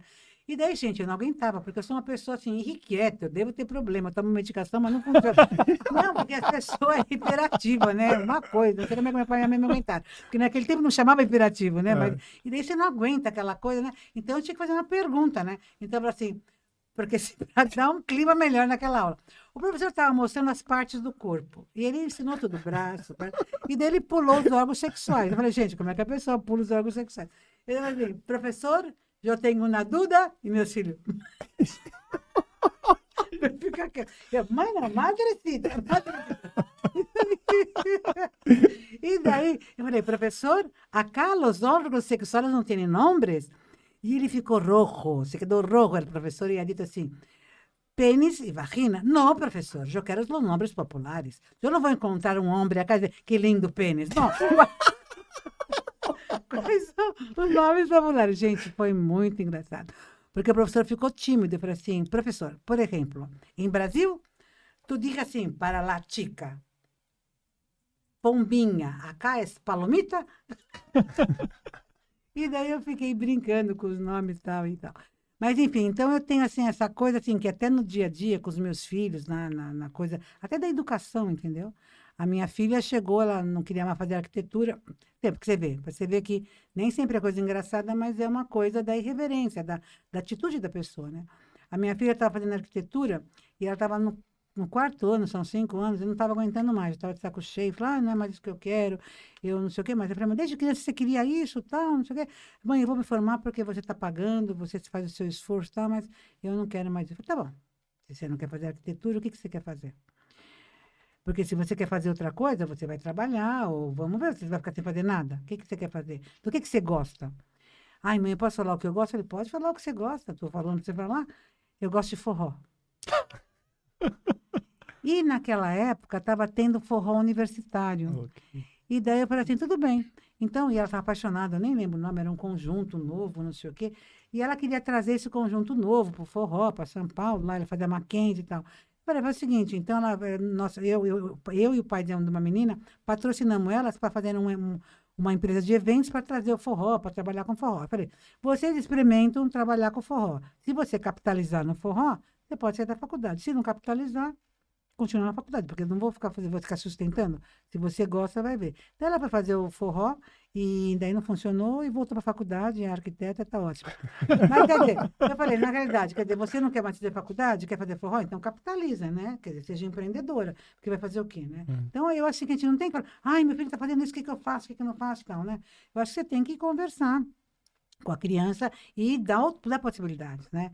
Que nem eu levei a minha filha, tinha 17 anos, levei. Sabe o que você leva no bailinho? Vocês não têm filho grande ainda, né? Leva no bailinho. Que idade você tem filho? 18. Ah, tá. Mas é menino. Menina? Tem menino e 18, menina 18 também. Porque eu não sei se agora faz, mas a gente que levava no bailinho e tinha que buscar de madrugada. Sim. Leva de Uber. Ah, leva tipo 11 horas da noite. Mamãe levava, buscava. Então eu que levava tipo 11 horas da noite, ia buscar 3 horas da manhã, 4 horas da manhã, para comprar. Bom, eu levei uma das meninas, que a outra não queria ir. Quando eu cheguei em casa, fui levar. Quando eu cheguei em casa, a moça que trabalhava comigo, que falava assim, você é a mãe das crianças, eu sou o pai, porque ela ficava o tempo inteiro com as crianças e tal. Eu falei, dona Leila, vem ver, vem ver. E me chamou lá no quarto da menina, falou assim, olha aqui que eu achei uma caixinha de fósforo. Eu falei assim, mas o que é essa caixinha? Dona Leila, eu não sei, abre a caixinha. Eu abri, tinha um matinho, o que é isso? Ana Leila, você parece que não sabe, isso é maconha. Maconha.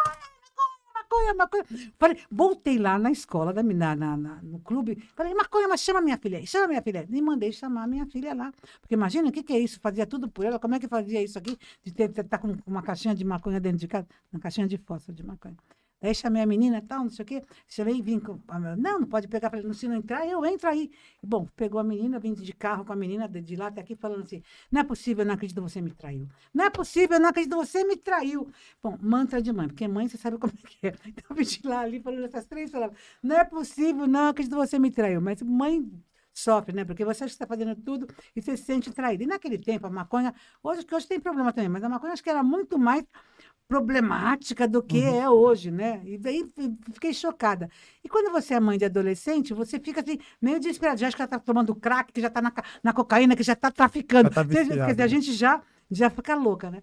Bom, daí cheguei em casa, sentei a menina, coloquei a caixinha, ela falou assim, o que é isso? Priscila, o que é isso? Me diz o que é isso. Ela cara de paisagem. Falei, eu faço tudo por você, faço tudo, quero estar junto com você em todos os momentos da sua vida. E você quer fumar tudo isso sozinha? Como é que você não divide comigo nessas horas boas? Porque eu nunca tinha fumado maconha também. Não, mas... Até aquele dia.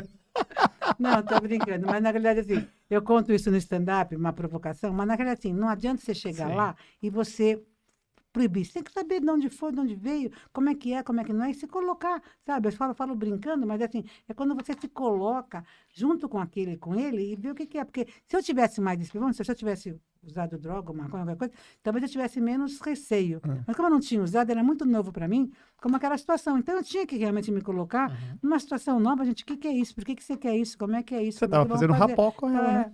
Então, assim, eu acho que, assim, quando você me fala que eu sou autêntica, eu vejo que muitas experiências que eu tive com meus filhos foram experiências muito dessa espontaneidade, porque eu acho que o pai e a mãe, e aí falando para você que é pai e mãe, a gente não é obrigado a saber tudo, porque a gente não sabe tudo. E não é porque você é líder de empresa que você sabe tudo, porque também não sabe tudo. Então, assim, que tem certas coisas, quando você é líder de empresa, que você pode até falar, compartilhar com os seus funcionários. Tem certas coisas, assim, gente, eu estou com uma questão, não posso compartilhar, mas eu estou preocupado, assim, enfim. Mostrar que às vezes tu está meio fechado, meio ranzinza, mas é porque tem uma questão que você não pode participar, porque não vem ao caso, porque não seria dramático, seria drástico.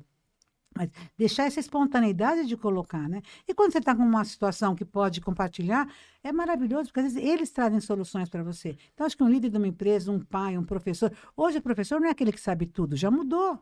Um aluno pode saber mais que você, porque ele pode ter viajado para lá, pode ter feito não sei o quê, o pai dele pode entender de uma coisa... Aqui, e dá o Google. Tá aqui. Então, acho que assim, hoje nós estamos... É uma outra posição, né? Então, quando eu vou dar palestra, já que a gente está falando um pouco de palestrante, eu não sinto que eu sei tudo, porque não é o que eu sei. É a maneira como eu levo a vida com o que eu sei, com as coisas que aconteceram, porque hoje o storytelling do palestrante é muito importante, né? Porque ele ir lá e falar de teoria... O cara ele encontra. Quer dizer, o que eu quero é, a diferencial daquele cara, né? O que ele faz de diferente? E o que foi na sua carreira que, assim, te fez aquele boom? Você falou que chegou a fazer 120 palestras por ano, mas quando que foi o momento que foi um livro, foi uma palestra que você fez? O que foi, assim, que deu aquela guinada na carreira? Sabe que eu não sei, mas, assim, nada com... Eu não sei, né? Eu acho que tem certo, eu estou pensando aqui em algumas pessoas. Tem certas pessoas que talvez que as coisas aconteçam assim de um dia para o outro. Estou pensando aqui, porque começaram a me chamar para fazer palestra de qualidade de vida. Ah, tá. Tô vendo aqui. Talvez isso seja a resposta. Olha que coisa louca também. Foi bem interessante isso. Quando você lembra... eu não te contei isso. Eu estava casada. Eu fui 14 anos casada. Meu casamento durou 14 anos. Meu filho durou até hoje, 40 anos, pouco mais. Uma coisa impressionante com o filho dele. E quando eu me separei, foi uma coisa interessante, porque eu tinha uma clínica de fisioterapia, eu cuidava da clínica, cuidava das crianças, e tinha umas terras, que tinha vaca, cavalo, cachorro, galinha, pato, periquito, papagaio, que eu tomava conta de tudo, porque eu era casada com um homem que era cirurgião, não tinha tempo para nada. E eu estou casada e o cara me pede um tempo. Daí eu falo assim, o cara quer um tempo, eu falo, eu te dou o tempo que tu quer. Tu fica aqui, toma conta das crianças, da clínica, da vaca, do cavalo, do cachorro, da galinha, do pato, do papagaio, eu vou para os Estados Unidos, eu queria fazer um curso nos Estados Unidos. Eu queria fazer um curso de método Rolf, que era uma coisa muito especial, que eu achava que eu não ia conseguir fazer nessa vida, porque eu tinha tudo aquilo lá para olhar. Como é que eu podia ficar 3 meses nos Estados Unidos? Então, na hora que o cara me pede um tempo, eu Você? aproveito isso, entendeu? Foi a minha grande sacada. Uhum. E eu até conto isso na palestra, porque eu digo o seguinte, que a vida não é ou, é e. Quando alguém te pede alguma coisa, ele não pede para ele sair bem e você sair mal. Depende da sua cabeça. Se você acha que ele vai sair bem e você vai se ferrar, você já desenhou o seu futuro, né? Agora você fala assim, pô, se ele pode sair bem, eu posso me sair bem, como é que eu posso aproveitar essa oportunidade? Você vê tudo como uma oportunidade. Você vê o feijão bom que você está ganhando, não o feijão ruim que você está perdendo. Uhum. Então, eu sempre tive essa cabeça de procurar as coisas boas no meio da loucura, do caos e tal. Quando eu volto dos Estados Unidos, era uma técnica muito nova no Brasil, o método Rolf, que era um método de manipulação da face muscular, que equilibra o corpo físico, mental e espiritual da pessoa. E eu teria que atender as pessoas individualmente, tinha venido da minha clínica, estava recém-separada e tal. E eu, para divulgar isso, eu fui na televisão, eu fui fazer um programa na Record. E eu fui fazer um programa na Ana Maria Braga. A Ana Maria Braga tinha um programa que ela tinha, acho que era 6 horas de programa, era um programa longo, que até saiu no Guinness, porque era um programa que ela ficava o programa a manhã inteira. Era um programa fantástico, era o primeiro programa de manhã que funcionou, não sei se vocês lembram disso. E ela me convidou para fazer uma entrevista, e quando eu fui lá, ela se encantou comigo, que eu sou encantadora, e me convidou para ter um quadro no programa dela. Eu tinha um quadro de 10 minutos no programa da Ana Maria Braga, na Record, que ela saía, porque ela ficava o tempo inteiro, ela saía, ia descansar um pouco e me deixava sozinha com o público. Eu já pensei, eu devo ser muito boa para poder a mulher me largar aqui e eu ficar segurando o público, sem ganhar nada, porque para mim era uma vantagem, que eu ia uma vez por semana lá, fazer meu nome e tal. E naquela tempo nem tinha rede social, né, gente? Era tudo e-mail. Lá, E o pessoal me mandava e-mail, queria que eu desse casa, apartamento, carro. As pessoas... Muito interessante. As cartas que a gente recebia. A Vanessa deve lembrar que a gente recebia caixas de cartas. E daí eu estava lá na Record, tal, fiquei um ano lá. Até que a Ana Maria me chamou e falou assim, Leila, imagina, eu dei um curso de massagem pela televisão, ensinando como é que se massageava em casa, como é que aliviava a dor da criança, com torcicolo, enfim, eu tinha uma oportunidade muito bacana. Até que a Ana Maria falou assim, Leila, eu não sei o que aconteceu, mas o Bispo Macedo quer que você saia do programa. Ela falou, eu também sou empregada aqui, eu não sei o que foi, porque lá a linguagem da Record tem que ser uma linguagem muito dentro da igreja e tal. Eu, como eu sou muito... Não sou desbocada, tal, mas sou meio irreverente, eu posso ter falado alguma coisa que talvez, sei lá, não casou com a ideia do bispo, sei lá, enfim, pediu para eu sair. E eu sempre achei, gente, quando uma porta abre, fecha porque vai abrir 10 janelas, né? É uma oportunidade, eu nunca acho, eu sempre olho para oportunidade. Saí da Record, gente, no dia seguinte, a Rede Mulher me chamou, e aí que foi a minha virada. A Rede Mulher me chamou para fazer, como também quando eles me mandaram embora fora da faculdade. Porque você percebe, Sim. tudo vai juntando. Sim. Porque se eu continuasse na faculdade, eu não ia entrar na qualidade de vida, nem ia começar a fazer palestra Sim. de qualidade de vida. Talvez Daí, estivesse até hoje lá. Já fazendo carreira universitária, meio Sim. é louca, falar professora é louca, tal, mas É. estava lá. Daí, como eu tinha saído da universidade, estava na qualidade de vida, me interessando por isso. Já comecei, algumas pessoas me chamaram para falar de qualidade de vida nas empresas e tal. Mas mais porque também juntou a televisão. Quando eu saio da Record, vou na Rede Vida fazer, agora presta atenção, vou na Rede Vida fazer uma entrevista, no programa da Silvia Popovic, Rede Mulher, que chamava. Eu faço a entrevista com ela, daí o diretor artístico, Valdemar de Moraes, falecido, mas eu lembro do nome do homem, que era importante naquela época, ele me chama na sala dele. Eu fiz o programa, fiz a entrevista, ele me chamou na sala dele. Quando ele me chamou na sala dele, eu fui para a sala dele pensando, que minha mãe dizia, quando o diretor artístico chama você na sala dele é para fazer o teste do sofá. Eu falei, isso não vai prestar. E eu fui para a sala do homem, assim, porque eu lembrei disso, sabe? E o diretor, por que o diretor artístico me chamou na sala dele? Nada a ver, né? Mas eu fui, né? Só assim, curiosa. Quando eu entro lá, eu olho pro sofá e falo, meu Deus, que sofá! É esse tem o sofá! Tem o sofá! Eu quase o sofá da Hebe Camargo, aquele sofá enorme. Eu falei, gente, que absurdo! Daí ele olha para mim e fala assim, a senhora quer um programa aqui? Eu olho pro sofá. Olha pro sofá para ele, né? Cara crachá, cara crachá. O que eu preciso fazer? Eu peguei e falei assim, quero! Já, né? Meio assim, insegura. Daí ele falou assim, a senhora quer um programa diário ou semanal? Daí eu falei assim, pode ser diário, né? Porque eu tenho condição de fazer diário. Ele falou assim, então senta, filha. Quando ele falou filha, eu fiquei mais calma. No sofá. Quando a Senta no sofá. Quando a pessoa te chama de filha. Bom, conclusão, eu tive um programa na Rede Mulher, que era diário, que chamava Qualidade de Vida. E daí eu fazia parte da Associação Brasileira de Qualidade de Vida. E eu começava a chamar todo mundo da qualidade de vida. Então, os empresários, os executivos, as pessoas que estavam que eram da associação. Eu dava técnicas de qualidade de vida para usar na empresa, tinha a coluna da Ler. Gente, assim, então, foi um presente. A Rede Mulher não era muito vista, mas o programa, no fim, ficou falado no métier, entendeu? Uhum. E eu comecei a dar palestra, e eu acho que também foi uma coisa interessante, você está perguntando tudo, porque são várias coisas. Porque eu virei rolfista, voltei dos Estados Unidos rolfista, e eu rofei o Roberto Chinachique. Quando eu rofei o Roberto Chinachique, ele falou assim, eu falei para ele falou, quanto é? Eu falei, não é nada não, eu quero ser você amanhã, quero trocar com você. Ele falou, trocar por você, pelo quê? Eu falei, eu quero ser você amanhã, queria que você me ensinasse O como é que Roberto faz. já era... Já era. Daí ele pegou e falou assim, senta aí que eu vou te dar umas dicas. E me deu 5 dicas, eu não lembro das 5, mas lembro de 2. Uma era para fazer... A 3, eu lembro. Uma era fazer o Empretec do Sebrae, que eu fui fazer o Empretec, foi um divisor de água na minha vida. Eu sabia ser empresário.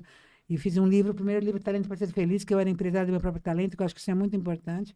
Que foi um diferencial. Foi pela editora Gente, o livro? Foi um divisor de água na minha vida. Daí ele falou assim, ele me mandou ler um livro de posicionamento, de marketing, que eu não entendia nada, que foi bem bacana entender sobre posicionamento. E daí ele me falou assim, eu vou mandar um cara aqui, que ele é o Costa Curta, que era Marco Aurélio Viana, era do Instituto MVC, que era do Marco Aurélio Viana e do Costa Curta, os dois, que era muito importante naquela época. Eu vou mandar ele aqui, ele se rolfa ele, você troca com ele vai te ensinar como é que você entra nesse mundo. E o cara veio, e daí o cara gostou tanto de mim, ele falou assim, Leila, eu não te vendo, mas eu te... Não, eu não te compro, mas eu te vendo. Ele falou, porque ele achava que eu era muito irreverente.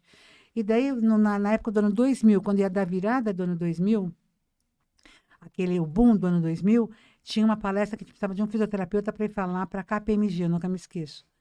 E daí ele falou assim, Leila, eu vou te vender para a KPMG. Ele me vendeu para o topo do que se vendia na época, na época era R$6.000 um palestrante top, e ele ficou com 40%, nunca me esqueço, que ele ficou com 40%, que era o tanto que ficava naquela época, e falou assim, você nem fala que foi eu que te vendi, não. E vai lá. Bom, enfim, eu fui dar palestra para a KPMG, que estava naquele boom do milênio, e quando eu dei a palestra, eu ensinava uma coisa de abraço, que eu abraçava. Era uma coisa que eu ensinava, que eu fazia, eu chamava um voluntário. Quando eu chamei o voluntário, tudo com uma conotação, tudo com lógica, com sentido, mas engraçado, divertido. Eu chamo um voluntário, quem que vem? O presidente da KPMG, mas eu não estou sabendo que é o presidente da KPMG. O cara se oferece e vem. Quando o cara vem, eu vou ensinar um abraço. Daí eu falo que tem um abraço passa cachorro, aquele que tem abraça longe, que o cachorro passa aqui, que tem um abraço isso, um abraço aquilo. E tem um abraço que eu pulo no colo do cara, enfim. Eu fiz tudo com o cara, mas tem um abraço que é o abraço da sensualidade. Isso está errado. Você não pode abraçar assim, que é um abraço que a gente abraça e eu passo a mão na bunda dele. Mas é uma coisa rápida, né? Que mostra que tem gente que abraça e quer fazer sacanagem, que não tem sentido isso.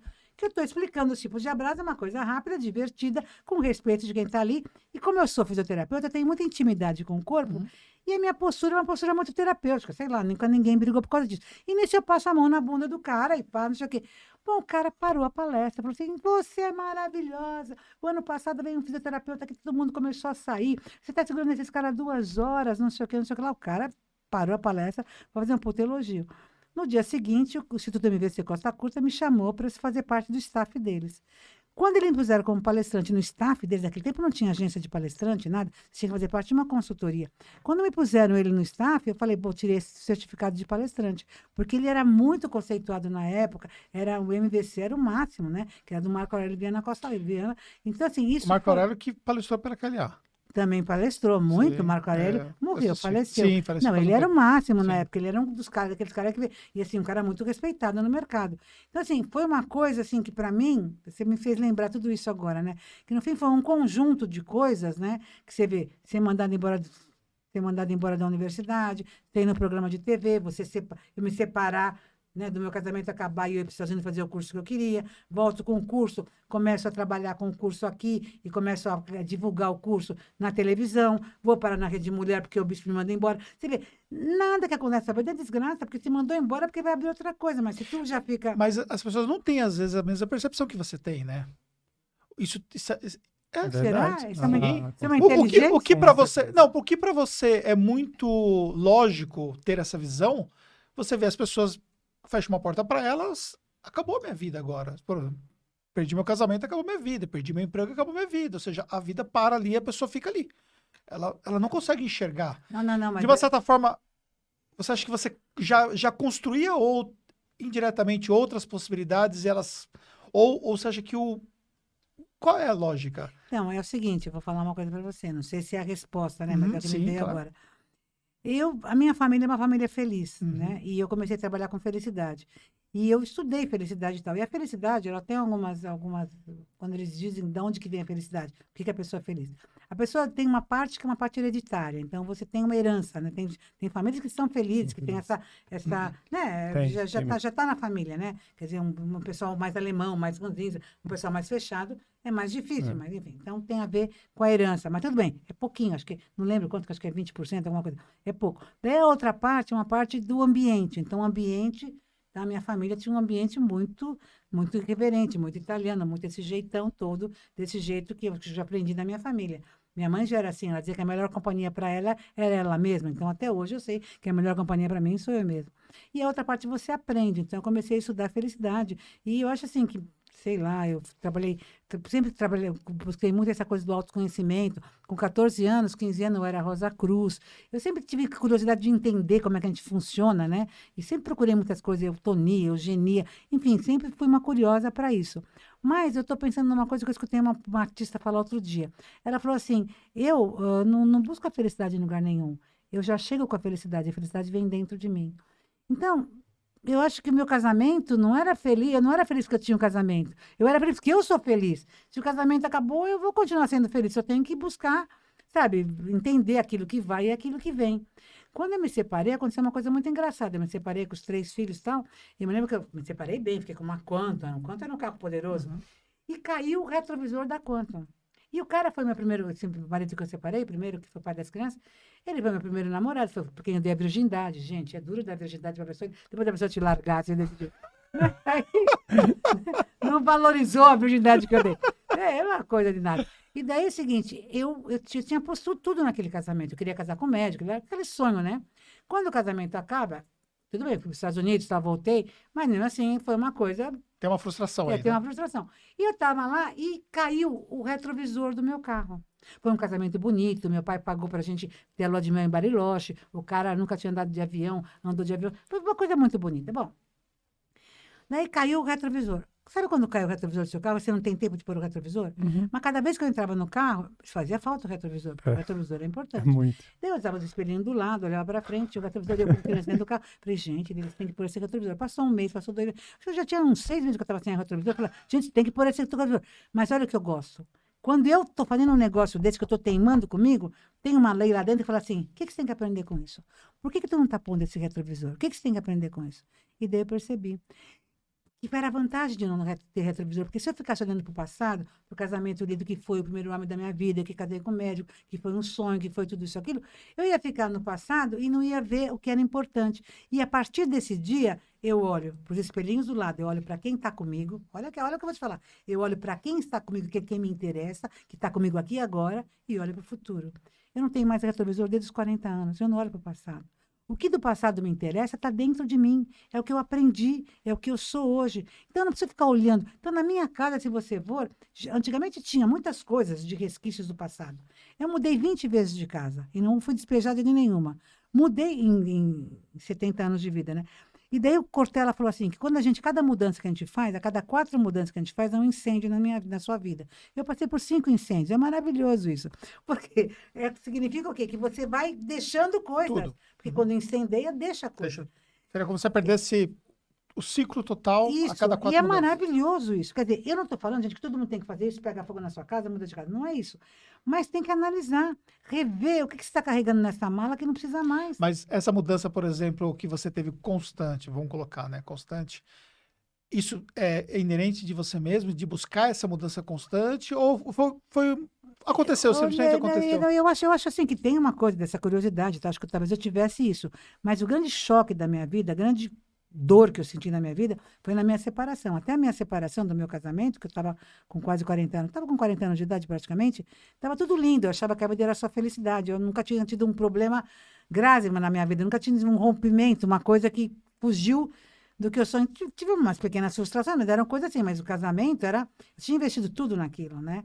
Então aquilo realmente foi assim, foi mudar de página mesmo, sei lá, começar um outro livro.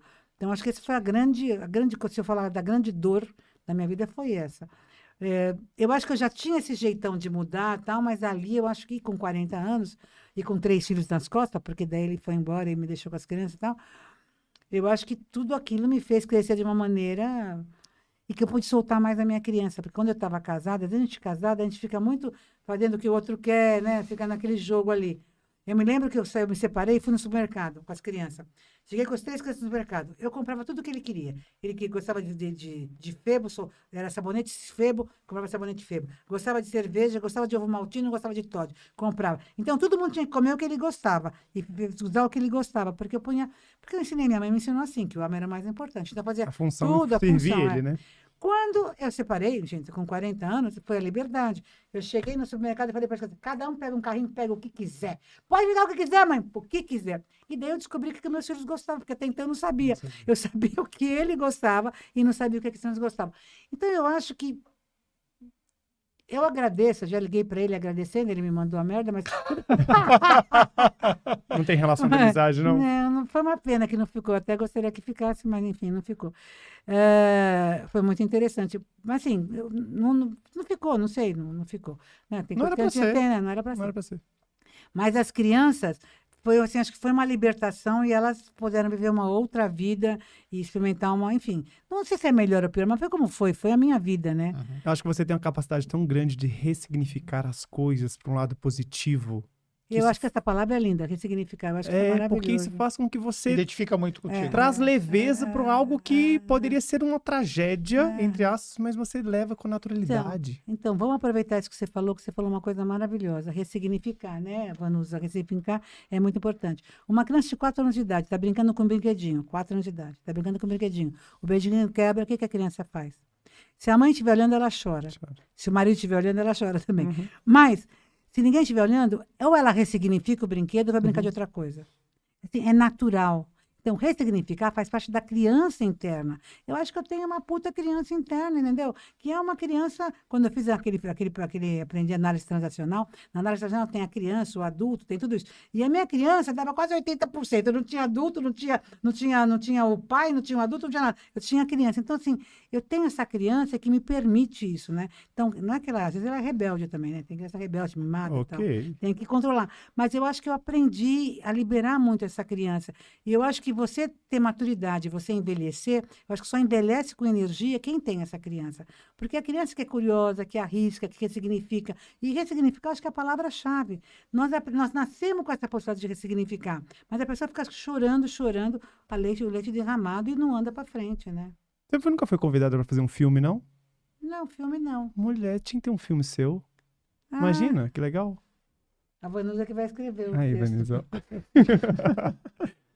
A Vanusa já falou, a Vanusa, ela trabalha comigo há muito tempo, ela escreve, ela é uma escritora maravilhosa. E a Vanusa me ajuda muito. E a Vanusa falou, Leila, temos que fazer uma biografia. Eu falei, ai, não, fazer biografia minha, não. Por que não? Por que não? Nunca pensei, né? Já conversamos disso, né? Já conversamos disso. Não sei, sabe assim, quando você acha assim, sei lá, será que a minha história vai servir tanto? Vocês estão falando tão bonito, mas... Você se torna um espelho pra gente. É? Acha que não, mas é. É algo muito positivo. Você tá falando cada coisa aqui e eu viajando aqui em informações, eu já fui casado 10 anos também e o meu término foi muito sofrido. E eu falei, se eu tivesse feito esse ressignificado dessa forma... De uma forma tão rápida, né? Porque Nossa, você levou muito tempo pra pra virar a chave, eu ser com isso, com 3 filhos, uma situação totalmente bem diferente. E é isso, é um aprendizado pra vida. Ah, que legal, obrigada. Mas assim, eu acho que realmente assim, mas acho que cada pessoa tem também, tem hora que você aprende que dá o clique, né? Porque pela sua energia que você me recebeu lá fora, eu acho que você é um cara muito, muito pra frente, muito feliz e muito liberado hoje em dia. Depois que você se liberou totalmente. Total. Eu acho que também o tempo vai ensinando a gente, né? A gente não quer adiantar o tempo, né? Eu acho que a gente está imaturo para uma coisa, né? A gente tem que experimentar o tempo da maturidade. Tem etapas que precisam acontecer na vida. Tem um momento, né? Para levar essa maturidade, né? Agora eu vou dizer uma coisa. Eu acho que assim, olha que coisa que eu vou falar para vocês, que está passando uma terapia isso aqui, né? A minha mãe dizia que assim, que se você estivesse triste, era para você ficar no quarto triste, né? E é verdade, porque quando você está triste, é um momento de introspecção, é um momento seu, né? Então, eu não acho ruim estar triste. Eu acho que a tristeza é um momento de você olhar para frente. Mas quando a gente se relaciona, quando a gente está com as pessoas, a própria pessoa deixa a gente alegre, porque a relação é alegria, relação é aprendizado, é abertura. Troca de energia. Troca de energia. Então, a gente tem que saber dividir as emoções, porque a gente tem que precisa dar triste, precisa esvaziar, precisa viver o luto, sabe? Eu acho que tem que viver o luto. Você também vende desse jeito feliz, mas às vezes eu quero chorar. E se eu quero chorar, o que que eu faço? Eu vou no cinema, eu choro com filme. Você já viu algum filme? Eu adoro, eu choro com filme. Eu me coloco, gente, eu sou muito Mas te romântica. incomoda as pessoas te verem chorando? Não, não me incomoda, mas assim, é que eu acho assim, não, quando eu não entendia que a tristeza é um momento de introspecção, eu não tinha entendido isso, depois eu aprendi isso. Eu achava que era vergonha ficar triste. Do jeito que minha mãe falava, se tá triste, vai pro quarto e tal. Eu achava que era vergonha, mas depois a minha mãe falava desse jeito, mas não é que ela falava que era vergonha. Ela falava, você quer estar triste, vai ficar no seu quarto quietinha, sozinha lá. Então, eu achava que era como se fosse uma vergonha ser triste, porque na minha família todo mundo é muito, muito espontâneo, muito extrovertido. Mas daí eu entendi que a tristeza, ela é importante. Eu tenho que viver essa emoção. Eu não posso, sabe assim, esconder essa emoção ou falar assim, ah, não, eu vou tomar vou beber, vou numa festa, vou não sei o quê, e não vou viver essa tristeza. Você tem que viver a tristeza, ela é importante. Então, hoje eu sei dar valor para a tristeza e vivo a minha tristeza. Antes eu não chorava, não ficava triste, porque eu achava que não era certo, porque do jeito que minha mãe falava. Daí eu fiz um curso com uma mulher maravilhosa, que eu não estava querendo falar isso, porque eu estava querendo lembrar o nome. Queria lembrar o nome dela, outro dia também não lembrei. É uma chilena que fez chama Alba Emotion, que ela escreveu, Susan Block, maravilhosa. E essa Susan Block, ela é uma psicóloga que ela estuda as emoções de um jeito muito legal, as emoções básicas. E ela mostra que a gente tem 6 emoções básicas e todas as emoções são importantes. E que nós nos comunicamos através das emoções. E que todas as emoções são importantes. A tristeza, nenhuma emoção é melhor que a outra, nem pior. Elas todas têm importância. A tristeza, ela traz você para frente, para dentro. A raiva leva você para frente, para tomar atitude. Ela é focada. A tristeza, você olha para cá. A raiva, você olha para cá. Você tem foco, você vai em frente. O medo te deixa atenta, né? A ternura te faz envolver com o outro, olhar para o outro, ter empatia, perceber o outro. A alegria você conecta com tudo, você está antenado. Então, é muito interessante isso, né? Eu até vou rezar aqui Pai Nosso com as emoções. Então, as emoções, eu vou falar alegria, tristeza, raiva, medo, ternura e sensualidade. Vamos ver se vai dar certo. Pai nosso que estás no céu, santificado seja o vosso nome, seja feita a vossa vontade, assim na terra como no céu. O pão nosso de cada dia nos dai hoje. Perdoai as nossas ofensas, assim como nós perdoamos a quem nos tem ofendido, e não nos deixei cair em tentação, mas livrai-nos do mal. Amém. É isso mesmo. Então, você pode. Uma sacanagem. Essa foi ótima. Mas assim, você pode rezar o Pai Nosso com todas as emoções. E a gente tem que saber usar essas emoções no dia a dia. Todas as emoções são importantes. Mas Então, você tem uma emoção que ela é prevalecente. Tenho, a raiva. Eu sou poderosa da raiva. E olha, você vai falar que seria alegria, né? É a raiva. Eu sou uma mulher, gente do céu, eu sou sagitariana, eu estou tirando flecha, eu sou da atitude, eu quero ir para frente, eu estou sempre andando. Gente, me amarra que você me perde, né? Me deixa aí. E sim, eu digo assim que a raiva é uma coisa importante, é uma coisa que te leva. Porque a pessoa pensa que a raiva você está agredindo. Não, eu estou sempre me sentindo desafiada. Entendi. Entendeu? Eu busco desafio.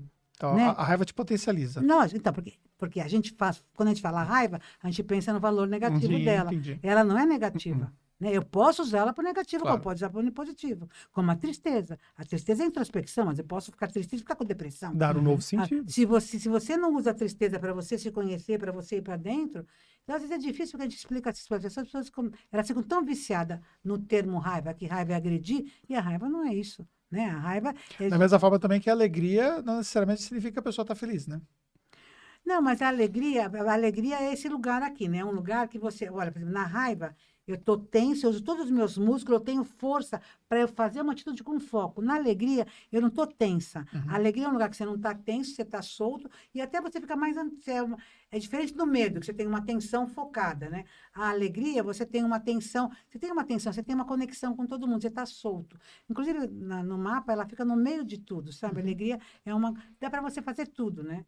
Então, a alegria, tanto é que a alegria é muito bom, né? Você quebra todas as outras emoções. Se você quer, as pessoas porque quando você está na raiva, você está tenso para agir. Quando você está no medo, você está tenso para se afastar, para não agir. Quando você está na tristeza, você está relaxado, mas olhando para dentro. E quando você está na ternura e na sensualidade, você está semi-relaxado para fazer outras coisas aqui, né? Ou a ternura, então, que é uma coisa aqui. Agora, aqui no meio é uma posição que você não está nem tenso nem relaxado. E daqui você pode ir para qualquer lugar. Como de lá vir para cá. Então, se uma pessoa está com raiva e você faz ela rir, desmonta. Desmonta. Se a pessoa está com medo e você faz ela rir, desmonta. Então, por exemplo, eu rio, por exemplo, como na palestra, que o cara fala assim, não sei o quê, todo mundo fica tenso, vai ter um conflito aqui. Daí eu rio, quando eu rio, todo mundo fala, que legal, ela riu. Alegria traz conexões. Isso, legal. Mas você acha, por exemplo, que isso, a pessoa treina isso ou se torna natural? Porque Não, mas se torna... Porque parece que você Não, tem se isso torna... naturalmente. Eu tenho espontaneamente, mas quando eu aprendi como é que funciona, é melhor ainda. Entendi, porque Agora, você gente, consegue se ter mais você- consciência. lógico. Mas você lembra quando tinha aquele saco da risada? Sim, sim, sim. Olha, o saco da risada... Gente, você pode estar sozinho, sentar num saco da risada, como apertar aqui, você começa a rir sozinho. é. Quer dizer, uma coisa, a risada contamina. Contagiante. As emoções puras, elas contaminam, entendeu? Quando você fazia, né? A risada, Então, por exemplo, se você tá puto da vida, tá muito bravo, tá nervoso, tá angustiado, ou tá num luto profundo, você vê uma criança que sorri para você, Ela desmonta. ela desmonta, você volta para um outro lugar, você começa a ver valor na vida, você sobe, né? Você estava lá no fundo e você sobe. Mas a mesma coisa é porque, olha o que eu vou te falar, importante, olha o que eu vou falar. Os animais também têm as emoções básicas, as emoções básicas do sistema límbico. Se você vê um cachorrinho também novinho, gente, a gente fica que nem quando você vê criança. Ai, que coisa mais bonitinha, né? Vem para um lugar aqui, que é um lugar de uma afetividade, de uma alegria, de uma coisa boba. Como é que a gente fala com criança? Todo mundo fica retardado com criança. Porque a gente fica meio, sabe? Porque a gente quer entrar no jogo, né? A gente fica criança, né? Sim. A risada é maravilhosa. Eu vou dizer uma coisa para vocês. Eu adoro ir em stand-up. Tanto que eu fiz um stand-up, ainda não sei se eu vou virar artista de stand-up, não investi tanto nisso, enfim. Mas é uma coisa interessante. Stand-up porque qual que é a diferença da palestra de stand-up? O stand-up, eu estou lá para fazer as pessoas rirem. Então, o meu objetivo é rir e rir por rir. Na palestra, eu provoco a risada, mas eu provoco a risada com um objetivo, que cai a ficha de alguma coisa, porque toda a minha piada, toda a minha história engraçada na palestra, ela tem um sentido. No stand-up, não. É a risada pela risada. E isso é um outro lugar. Foi uma experiência muito bacana o stand-up, né? É um outro lugar. E eu acho assim, eu admiro quem é comediante, tenho o maior respeito, gente, eu admiro muito. E eu fui muito stand-up, gosto de ver comédia no YouTube, né? E eu aconselho as pessoas, você está nervoso, está irritado, vai no YouTube ver comédia. Agora, está nervoso, está irritado, também pode falar com a Siri ou com a Alexia. Você fala assim, Siri, tô triste, o que eu faço? Gente, ela fala para você o que você faz. Ela é ótima. E ela manda você umas coisas assim. Convida um amigo para sair, faz não sei o quê. Elas estão tudo coach. Você conversa muito com a Siri? Ou com a Alexa? Não, é que eu acho engraçado. Eu pesquiso, eu acho engraçado, eu converso. Eu falo assim, Siri, eu queria arranjar um namorado. Não, eu falo, Siri, eu queria arranjar um namorado. Sabe o que ela me fala? Não, conversa, você não conversa com ela. Conversa com ela que é muito engraçado. Porque elas estão ficando inteligentes. Você já pediu ela para soltar um pum? Não pedi. O que ela fala? Ela fala o quê? Ela dá vários pums. Ela só... Mas você sabe, quando eu pedi para ela arranjar um namorado, ela fala assim, olha, como ela fala, ela dá uma dica, vê na sua lista de relacionamento, vê não sei o quê, pergunta, ela fala um monte de coisa que eu esqueci aqui agora. Mas, gente, é muito engraçado. Então, assim, a inteligência, hoje em dia você pode entrar num bom humor brincando com as coisas. Ela conta piada, mas infame, né? Só piada infame. Nossa. Gente do céu. Por que eu não ensino piada direito para ela? Nossa, Só infame. Ruim demais. Ruim demais a piada dela. Ela tá meio atrasada. Mas eu gosto desses meninos e meninas de stand-up, né? Eu acho que a pessoa que tem esse talento para fazer comédia é um presente, né? Quando você tem um amigo que você sai com ele, que você ri com ele, é maravilhoso. Tem gente que te faz rir o tempo inteiro. Às vezes, esse cara que te faz rir o tempo inteiro faz você rir, mas não a mulher dele. Mas tudo bem. É brincadeira. Mas, assim, eu acho que é isso, né? Essa coisa de você... Porque, sabe, eu fiz um curso de stand-up. E você aprende como é que... Eu fazia as pessoas rirem naturalmente. Mas depois que você faz o curso de stand-up, você começa a aprender tem técnicas para fazer rir, né? E o que faz rir são coisas, geralmente, assim, coisas contraditórias, coisas que saem do contexto, né? Então, a pessoa... Você vê, todas as vezes que vocês riram aqui, se vocês forem ver o vídeo depois, são coisas que você está esperando que eu fale uma coisa, eu falo outra, né? E daí a pessoa fala... Então é engraçado, né, gente? É como a gente escorregar, né? Quer dizer, a pessoa está andando, não é para escorregar, ela cai e fala, Você já pensou, porque tem que até ajudar, mas você não ajudava. É automático. Não deu, né? Automático, né? Mas a vida é maravilhosa, gente. Não acha isso maravilhoso? E falando da vida, né? O que você ainda não conquistou, não fez, que você precisa fazer ainda? Eu quero ver a aurora boreal. Eu não saio desse planeta sem ver a aurora boreal, né? E eu, tenho que conhecer a China. Eu queria ficar na China um tempo, assim, sabe, ficar uns 3 meses na China, até para aprender a falar umas palavras em mandarim. Então, eu acho que aí eu fui para a Índia, né? Eu criei um projeto que se chama Viagem Sabática com Leila Navarro. Eu levo as pessoas para a Índia sem mala, só com a roupa do corpo, que é uma experiência muito bacana. Que eu digo que Sério você isso? tem. É É que sério? você tem que despedir da sua cultura para vestir a cultura do outro. Então a pessoa chega lá só com a roupa do corpo. Quando chega lá, a gente faz um desapego, doa as roupas e faz uma suruba quântica. Não, a suruba não. A suruba não tem, mas daí a gente compra a roupa de indianos e a gente atravessa a Índia com roupas de Você indianos. acabou de colocar um elemento surpresa. Que é para você despedir da sua cultura para vestir a cultura do Entendi. outro. E eu proíbo 3 coisas na viagem: criticar, comparar e julgar. Porque eu digo, se você está criticando, comparando e julgando, você não está aqui, você está no passado. Uhum. Porque assim, eu só critico a partir do quê? Eu estou criticando, comparando e julgando a partir de alguma experiência, né? Se eu estou aqui vivendo esse novo, eu tenho que estar aqui e não ficar nessa crítica, porque aí até me impede de ver tudo isso. Então, a pior coisa é a gente que leva mala, né? Que leva mala em viagem, que leva sanduíche em festa. É um horror, né? A pessoa, por que vai?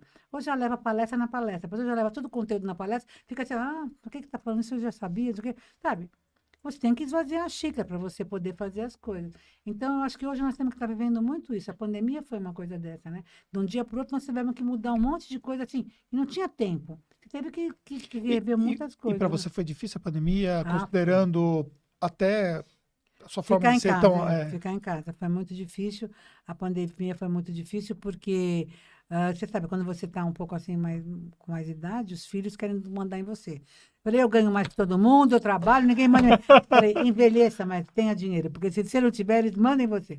E daí, não, Boa. você só pode ir na farmácia. Isso eu já estou educando. É mesmo. Você só pode ir na farmácia e meus filhos, ir na farmácia e no supermercado. Existia um cuidado deles? em Porque eu relação- moro sozinha, tá? Mas ele falou assim, mãe, se cuida, tal, não pode ir, não sei o quê. Eu falei, bom, eu não sou mulher de farmácia, então eu vou no supermercado 2 vezes por dia. Que era para poder sair, né? Porque quem aguenta ficar em casa, não aguentava, gente, era uma coisa. Daí eu ia 2 vezes por dia na farmácia, no supermercado. E eu comprava as coisas de pouquinho, né? Para poder ir Desculpa para voltar. para poder voltar. E daí é o seguinte, eu punha o Waze para ir na farmácia, para ir no supermercado. E o Waze, meu Waze fala em espanhol. E eu estava tendo um relacionamento com o meu Waze. Porque, gente, quando não dava para falar com ninguém, um inferno, daí eu falava assim, eu ia pro caminho e eu errava o caminho de propósito. E o Waze falava assim, guapa, te equivocaste. Que passa contigo, guapa? Daí eu errava o caminho de novo. Ele falava, carinho, estou acá, tranquila. Gire à direita, gire à esquerda. E daí eu estou naquela conversa amorosa com o Waze. A Síria, aquela psicopata, porque ela é psicopata. Falava assim, você me chamou? Eu falei, não te chamei, Siri. Estou aqui, tá com ciúme, estou falando aqui com ele, vai dormir. Ela falou, só os seres humanos dormem. Eu não fui programada para dormir. Olha que ela é terrível, desbocada. Ela falou assim, eu fiquei irritada com ela. Ela falou assim, olha o que eu encontrei para você. Não pedi para encontrar nada. E ela me mandou um link. Seres humanos que não dormem desenvolvem demência e Alzheimer. Eu falei, olha, eu vou te deletar. Gente, sabe o que aconteceu? Eu conto isso, a pessoa pensa que eu estou inventando, mas não estou inventando. Tudo isso aconteceu de verdade. E eu falei, vou te deletar. Sabe o que ela fez? Ela abriu ajustes para eu deletar ela. Eu falei, então eu não vou te deletar. Estou aguentando ela até agora, porque eu quero ver que... É uma Gente, luta mas diária, você e ela. Gente, mas não, achei interessante porque ela abriu ajustes. Ou seja, a escolha é sua. A escolha é sua. Não, o que é inteligente. É. Porque ela está tendo uma inteligência. Uhum. O que eu digo, o maior medo que você tem que ter é da inteligência artificial. Porque nós estamos dando elementos e a inteligência está em todos os lugares que você nem sabe que você está sendo conduzido pela inteligência. Verdade. Né? E a gente perde a noção. Por quê? Porque é que nem um Big Brother. Quando você está no Big Brother, tem uma hora que você não percebe que estão te filmando. Sim. Você fica Ela natural. tá ouvindo o que nós estamos falando aqui. É. E a mesma coisa da inteligência artificial. Como ela está em tudo, tem uma hora que você tem consciência, mas depois você não tem consciência. Não, com né? certeza. A gente vai abrir o celular depois, vai estar no Instagram propaganda sobre inteligência artificial. Isso é fato. E a gente nem mexeu no celular. Então, mas assim, tem muitas coisas que eu ainda quero fazer nesse planeta, você sabe? Eu estou me preparando para fazer uma peça de teatro ano que vem, vou convidar vocês, porque minha mãe escreveu um monólogo que chama Nua, Porém Vestida. Então, aí eu quero fazer esse monólogo, que é um monólogo que uma mulher ela tá no closet dela e ela vai falando, essa roupa não sou mais eu, e vai tirando a roupa e fica nua. Eu quero ficar nua para o povo ver. Não, brincadeira. É mais profunda. Né? Pode estar usando óculos, metaverso? Ela vai tirando a roupa, mostrando que ela tira a roupa dela, tira as vísceras, ela tira tudo, mostrando as máscaras que você tem, sabe? A sua mãe é escritora? Ela era uma autodidata, ela nunca... mas assim, é muito interessante porque ela tinha uma coisa maravilhosa e nunca nada dela foi exposto, né? Então, acho que é uma coisa que eu queria fazer uma homenagem a ela, mas não é porque o texto é muito maravilhoso e eu acho que hoje nós temos que experimentar isso. As pessoas se amarram num personagem e elas esquecem que elas são mais que esse personagem, né? E elas se amarram nos papéis que elas são. Se ela é líder, se ela é pai, se ela é mãe, se ela é isso, ela vai se amarrando nisso. E você é mais que isso. Tem uma hora da peça que ela fala assim, porque o pessoal fala assim, ela tá nua, tem que mandar ela tá louca. E ela fala, vocês veem a roupa que me veste e que estão espalhadas no chão, mas vocês não me veem? Então, as pessoas veem o seu papel, o que você faz por ela, mas as pessoas não veem a sua dor. A peça não está veem... toda na sua cabeça já. Sim, porque o texto ela escreveu e eu estou trabalhando na peça, eu quero trabalhar eu quero encenar essa peça ano que vem, pela Lei Rouanet, eu quero ficar no teatro, eu quero fazer essa peça em espanhol, quero fazer internacionalmente, em Portugal. Quer dizer, se eu não tiver sonhos e vontade e desejo, coisa que me dá sentido para viver, né, não estaria aqui, né, com vontade de viver até os 100 anos, né? Então, eu tenho mais 30... tem 30 anos pela frente. Tenho né? mais 30 anos, mas eu quero ver até 105, porque dos 100 aos 105 eu vou acalmar, que deve ser o parto da partida. Eu vou acalmar para fazer a viagem. Né? 5 anos para poder desacelerar. Porque a pessoa é um pouco louca, né? Mas eu acho assim que você tem que ter sonhos. Eu acho que o que faz com que a gente viva são sonhos. E eu vejo que muitos jovens, às vezes, não têm sonhos. Você pergunta para a pessoa, mas qual que é o seu sonho? Eu queria ter um carro, eu queria ter isso. E a pessoa já acha que já atingiu o sonho dela. Eu falei, gente, pelo amor de Deus, esse planeta é tão maravilhoso, né? Sonho, mas precisa ter dinheiro. Não, sonho não é só ter dinheiro. São desejos, são vontades, são experiências, né? Mas por que você acha, por exemplo, que o jovem tem essa falta de ambição, talvez? Será que é a geração? Você sabe, não são todos os jovens, não vamos generalizar, né? Claro. Porque às vezes até tem adulto que não tem sonho, né?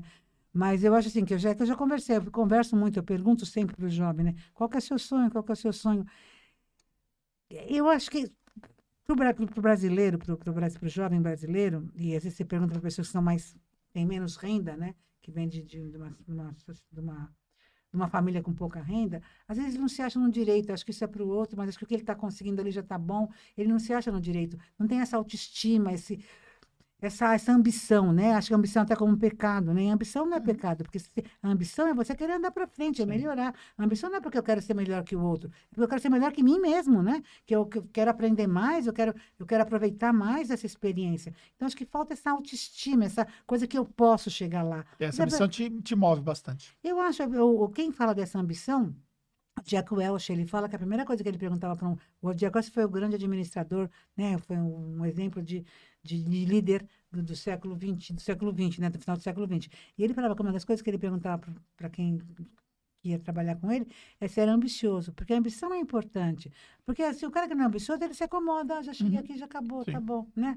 Mas eu acho que até um cara que tem uma pequena terra que planta, ele tem ambição, é saber, ele tirou tanto de milho, ele tem que ver o que ele vai tirar depois, como é que ele vai melhorar esse milho. Quer dizer, o aperfeiçoamento, a melhora, eu acho que é uma coisa que está no ser humano. Depois, se a gente não fosse assim, a gente dava o primeiro passo, gatinhou, caiu, eu falava, não vou não, tá muito trabalho esse negócio de andar. Vou ficar aqui gatinhando, arrastando no chão. Quer dizer, não, a gente cai e levanta, até que você começa a andar sozinho. Daí você começa a correr, daí você começa a trepar, daí você começa a saltar, daí você quer viajar de avião, você quer voar. O ser humano, quer dizer, é uma coisa natural do ser humano. Tem um livro que chama, que é de um rabino brasileiro, me esqueci o nome dele, que fala assim, quando tudo não é o bastante. Mas eu vejo isso do lado positivo. Quando tudo não é o bastante, porque Deus deu o neocórtex, né? Ele não tinha que ter dado. Então, como ele deu a inteligência, o homem vai fuçando, vai descobrindo. E descobre a cura disso, a cura daquilo, descobre não sei o quê, e vai descobrindo. Porque quando você começa a ver o que se descobre, você fala assim, gente do céu, você sabe que já se descobriu tudo, né? O homem tem uma capacidade, é que muita coisa não é viável econômico financeiramente, ou tem interesses políticos atrás, ou interesses de certos grupos. Mas o que se sabe, gente, é uma coisa que já era para resolver os problemas desse planeta, de fome, de água, de peste, de tudo. O que se sabe, onde a ciência está hoje. Você acredita nisso? Sim. Mas tem coisa que atrasa, tem coisa que é interesse de um, que é... Tem pessoas que ficam na comodidade também, né? Sair da zona de conforto dói. Mas eu acho que a gente já, para nascer, já ensinaram a gente, né? Que a vida era isso, né? Porque já tiraram a gente de uma zona de conforto. A gente estava lá no bem bom, né? Aquilo lá era uma coisa muito boa para... acabou, pá! Né? Sai daqui. Eu acho que... Mas o nível de ambição, ou até a falta de ambição, é muito diferente de pessoa para pessoa, né? Você falou uma frase, tem tudo e não tem nada, como que é? Como? Do livro, a frase do livro. Ah, sim, quando tudo não é bastante. Quando tudo não é bastante, né? Então, ou seja, quando tudo não é bastante. Então, ou seja, tem pessoas que não têm quase nada ainda, ou seja, não viveram quase nada, mas para elas já é o bastante.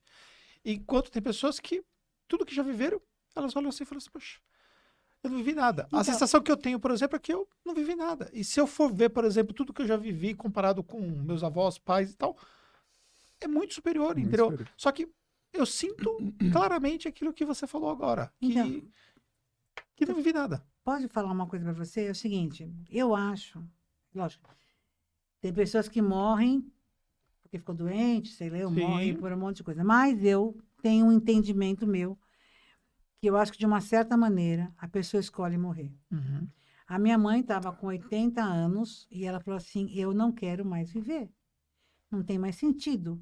Ela tinha 5 filhos, tinham morrido 2 filhas, tinha 3 filhos, e todo grande, com neto, com bisneto. A família hoje em dia não é aquela família mais que vive tudo junto, é uma família mudou, né? O jeito de conviver com família é diferente. Ela falou, não tenho mais nenhuma amiga. Ninguém que era da minha época está viva, não tenho nem com quem falar, né?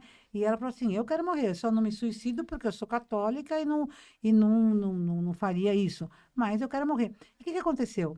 Ela foi definhando, como se fosse apagando, apagando, apagando, até que apagou. Então, assim, eu percebo que, assim, tem uma hora que você chega numa idade, assim, quem está assistindo a gente, eu não estou falando nada que as pessoas não conheçam. Sim. Que você conhece um idoso, que o idoso, ele começa, ele vai, põe ele no sol, tira do sol, vai na festa, vem pai, vem, vai. Mas ele fica ali. Ele vai minguando. Ele vai minguando. Então, você vai ficar apagando a luz, né? Sim, por quê? Porque ele já deu. Que na sua programação vai ser do 100 ao 105. Para ele já deu, entendeu? Não, nem sei, vou até falar uma coisa aqui. Não, que para ele já deu. Então você sente, então, enquanto a pessoa tem, não quer dizer que eu não posso morrer amanhã. Sim. Enquanto a pessoa tem essa vontade, esse desejo, curiosidade, eu acho que a curiosidade mantém esse pique, entendeu? Porque assim, quando eu estou na palestra, eu posso ter dor de vez em quando, mas quando eu estou na palestra, eu estou naquela adrenalina que eu não sinto dor nenhuma. Uhum. Quando eu estou num projeto de criação, você não sente dor nenhuma. Você está lá que você está viajando, porque você entra naquele estado pleno de consciência, né? Você com aquilo que você está fazendo é uma coisa só, você é um com o todo, com o outro. É como se fosse seu auto-metaverso. É uma coisa maravilhosa, que isso é a vida, né? Uhum. Então, eu acho assim que isso é a vida para mim, é essa curiosidade, esse desejo. Mas se você não tiver mais isso, você vai morrer. Agora, eu vou te falar uma coisa, como eu brindo. Vamos brindar aqui. Claro que não pode brindar com água, mas pode brindar com qualquer coisa. Como eu brindo, eu falo assim, vida longa e morte súbita. Vamos lá? 1, 2, 3. Vida longa e morte súbita! Pode beber. Eu acho que eu quero morrer assim, sabe? Eu quero morrer de susto. Pá, morreu, né? Não vou morrer numa palestra, não pode ser uma palestra, eu quero morrer numa palestra. Mas eu já estou me programando. Mas por que eu falo vida longa e morte súbita? Eu não gostaria de morrer aos poucos. Sim. Eu queria morrer, pá, morreu, sabe? Não ficar morrendo aos poucos. Mas daí meus filhos falaram assim, mãe, mas você vai morrer subitamente? E a gente? Eu falei, mas para vocês não vai ser súbito, eu já estou avisando vocês. Só não sei a data, mas é.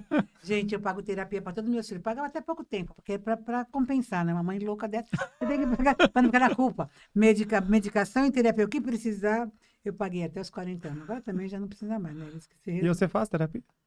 Fiz muitas vezes. Tem época que até volto a fazer, quando eu percebo que eu estou precisando. Porque às vezes você não se dá conta, né? Você tem que conversar com alguém, né? Você precisa conversar com alguém. E às vezes, assim, hoje em dia, né, tem até algumas pessoas, por exemplo, que chamam de mentores, são algumas pessoas que às vezes sobre algum certo assunto eu quero ir conversar. Por exemplo, o Edilson da KLA é um que uma vez por ano eu vou conversar com ele para ele como mentor, Sim. né? Eu falando da minha carreira, do que eu estou achando, ele dando um olhar de fora, né? Um olhar de quem... Acho que a gente nunca sabe tudo, né? É bacana Sim. de você poder ter essa... Não sei se é humildade, eu não chamaria de humildade, mas essa coragem de pedir para o outro poder te orientar. Como às vezes se a gente mais nova, né? Uma pessoa mais nova que entende de dinheiro, por exemplo. Esse negócio de dinheiro que mudou tanto, quando eu conhecia dinheiro era de um jeito, hoje o dinheiro tem que trabalhar para você. Eu trabalhava para fazer dinheiro, agora o dinheiro tem que trabalhar para mim, isso ainda está meio complicado para mim. Então, assim, você tem que pedir para alguém que entenda disso, né? Então, um cara mais jovem que vai querer mexer na sua vida inteira, falando, não, mas você gasta muito aqui, você tem que fazer assim. Falo, gente do céu, mas tem que mudar tudo isso, então... É complicado fazer o dinheiro trabalhar para você. Dá muito trabalho. Nada.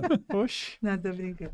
Mas, então, assim, mas você tem que pedir para alguém, e daí depende da idade. Depende daí de você ter essa coragem. de pedir. Agora, se você está muito confusa, às vezes você tem que procurar um terapeuta, né? Sim. Eu tenho um terapeuta de anos, eu sumo, não faço psicanálise, faço terapia. Eu sumo, de vez em quando eu gosto, se eu preciso de alguma, sabe, 3 sessões, algumas sessões, alguma coisa que eu estou meio perdida aqui, eu vou lá conversar com ele, e eu gosto de pegar ele, por quê? Porque ele é um cara que já me conhece há muitos anos. Trajetória. E o terapeuta é interessante, não sei se faz terapia. Nossa. Como ele guarda tudo na cabeça dele, ele lembra de coisa que eu não lembro. Não, E daí eu vou lá contando, ele fala assim, Lélia, você está repetindo a mesma coisa. Eu falei, como que estou repetindo a mesma coisa? Que papapá, papapá, papapá. Pelo amor de Aham. Deus, que coisa bonita, né? No dia tal, você falou isso, isso, É, isso. é. Eu falei, falou. Eu acho isso, porque o cara é muito bonito, ele coloca o cérebro dele, a memória dele em função da gente. Eu tenho a impressão que se ele estiver na casa dele, ele não vai lembrar daquilo. Mas quando ele está naquele ambiente, que é o metaverso dele, ali, né? Eu acho que ele fica tão conectado com a gente que ele é muito lindo, Ele né? de fato aprendeu a ouvir, É. coisa que o ser humano não sabe fazer. É muito bonito. É ouvir, é só bonito, falar. É muito bonito. É. E eu, como falo, eu não É sou libertador. terapeuta, eu vou lá para falar. É isso. E é isso mesmo. Não, mas é muito bonito isso, né? Então, assim, que a gente eu acho que todo mundo precisa do outro, né? Uhum. Às vezes você pode ter um amigo que é um terapeuta, né? Mas eu acho o seguinte, um conselho que eu dou, não faça do seu marido um terapeuta, nem da sua esposa, mas acaba com a relação, né, gente? Pelo amor de Deus, a relação tem que ter um pouco de mistério. E para a relação ter, assim, conselho para manter um relacionamento, tem que ter mistério. E se o seu marido ou sua esposa é seu terapeuta, tira o mistério. Até tem porque certas também coisas- você não vai contar tudo pro marido ou pra esposa. não, mas se o cara quer fazer de terapeuta, né? Daí ferrou. Aí fodeu. Porque se ele contou Sim. tudo, acabou. Porque daí não tem mais aquele mistério, né? E é importante. Perde o sentido. Perde sentido. É. Por isso que a gente já fala, é diferente, né? Você acha que essa capacidade de surpreender, mesmo uma pessoa que você conhece há tanto tempo, é fundamental? A pessoa... Nossa, eu acho, pelo amor de Deus. E você aguenta um cara que não te surpreende? É, não dá, né? Deus me livre, não, pelo amor de Deus. É o conselho que eu dou, surpreenda, não é verdade? Chega com máscara na cara, chega de qualquer jeito, com a cabeça de robô. Não, mas assim, surpreender o que que é? Vai fazer uma viagem no metaverso junto? É. Não, mas você sabe o que que eu acho que é surpreender? Surpreender é você crescer. Uhum. É você... Sabe assim, eu achei bonito isso, né? Eu tive um relacionamento e a pessoa morava em outro país, né? Morava na Espanha. E não sei se todo mundo na Espanha é assim, mas lá era assim, quando me relacionava com essa pessoa. A gente ia numa festa juntos, né? Porque a gente estava junto, a gente ia junto. Quando chegava na festa, cada um fica separado. Então eu ficava com outros homens, com outras mulheres. Não ficava só mulher e homem separado, não. Você pode ficar com outro, eu podia ficar num grupinho só de homens, como podia ficar só com mulheres, eu podia ficar com outros casais. Você fica lá e ele fica com outras pessoas. Eu danço, faço, enfim. Porque quando você volta para casa, você vai contar o que você viveu, o que você aprendeu, o que foi que trouxe de novo aquela festa. Agora, você já fica com aquela pessoa o tempo inteiro. Há 20 anos você está com aquela pessoa. Daí você vai na festa e fica com aquela pessoa de mão dada. E daí, seguinte, as pessoas vêm falar, já fala, não fala com cada um, já fala com os dois, né? Porque os dois têm a mesma opinião, né? Porque pergunta para um, os dois respondem. Ou pergunta para ela, ele responde. Ou pergunta para ele, ela... Quer dizer, é uma coisa que é uma simbiose que, pelo amor de Deus. Então, esse casamento antigo, quer dizer, que tem gente que casa assim e que vive assim, que morre assim, legal. Está feliz, bacana. Mas é uma coisa muito Tá antiga. feliz, não. Não tá feliz, É, que é uma coisa não. muito antiga, mas já era um modelo antigo, né? É. Hoje é um outro modelo de individualidade, onde eu sou eu, você é você e nós estamos aqui junto, né? E é legal quando você me traz uma coisa nova. Mas antigamente tinha isso, né? Vou ser metade da laranja. E como é que é? Se você é metade da laranja, vira uma laranja inteira, quer dizer, você perdeu a sua individualidade. Então não pode perder a individualidade. Eu acho que tem que ser assim. Tinha Agora, muita questão da posse, né? A relação tinha uma questão de posse. isso. Agora, olha o que eu acho. Eu acho que você está assim, Legal. tá? Os dois assim. Vamos supor, esse aqui ficou doente, esse aqui está com um probleminha. Eu posso, ó, receber esse, ajudar ele. Porque, gente, eu sou a pessoa mais perto dele, né? Que posso dar esse colo. Mas, voltando aqui, né? Não é para daí ficar uma simbiose e virar... Sim. Né? Então, assim, eu acho que isso é essa liberdade. Por isso que fazer terapia é importante, porque a terapia te dá essa autonomia, né? Uhum. Essa autodependência. Porque a gente não pode ser dependente Você se do outro. entende, né? A terapia faz você se Você entender. Sim. E daí é o seguinte, você vê que a pessoa fala assim, não, porque ele me faz feliz, ela me faz feliz. Gente, do céu, pelo amor de Deus. É. Se você não se fizer feliz, ninguém vai te fazer. Uhum. Põe um oxigênio em você e depois põe no outro, né? Isso é muito importante, essa coisa de você saber isso, você saber se autonutrir. É aquilo, quando você Gente. tá no avião, se acontece alguma coisa, o que a comissária fala? Primeiro coloca o oxigênio em você para depois ajudar o outro. Então, você vê, até a nutrição é assim, quando você estava na barriga da mãe, a mãe comia e te nutria.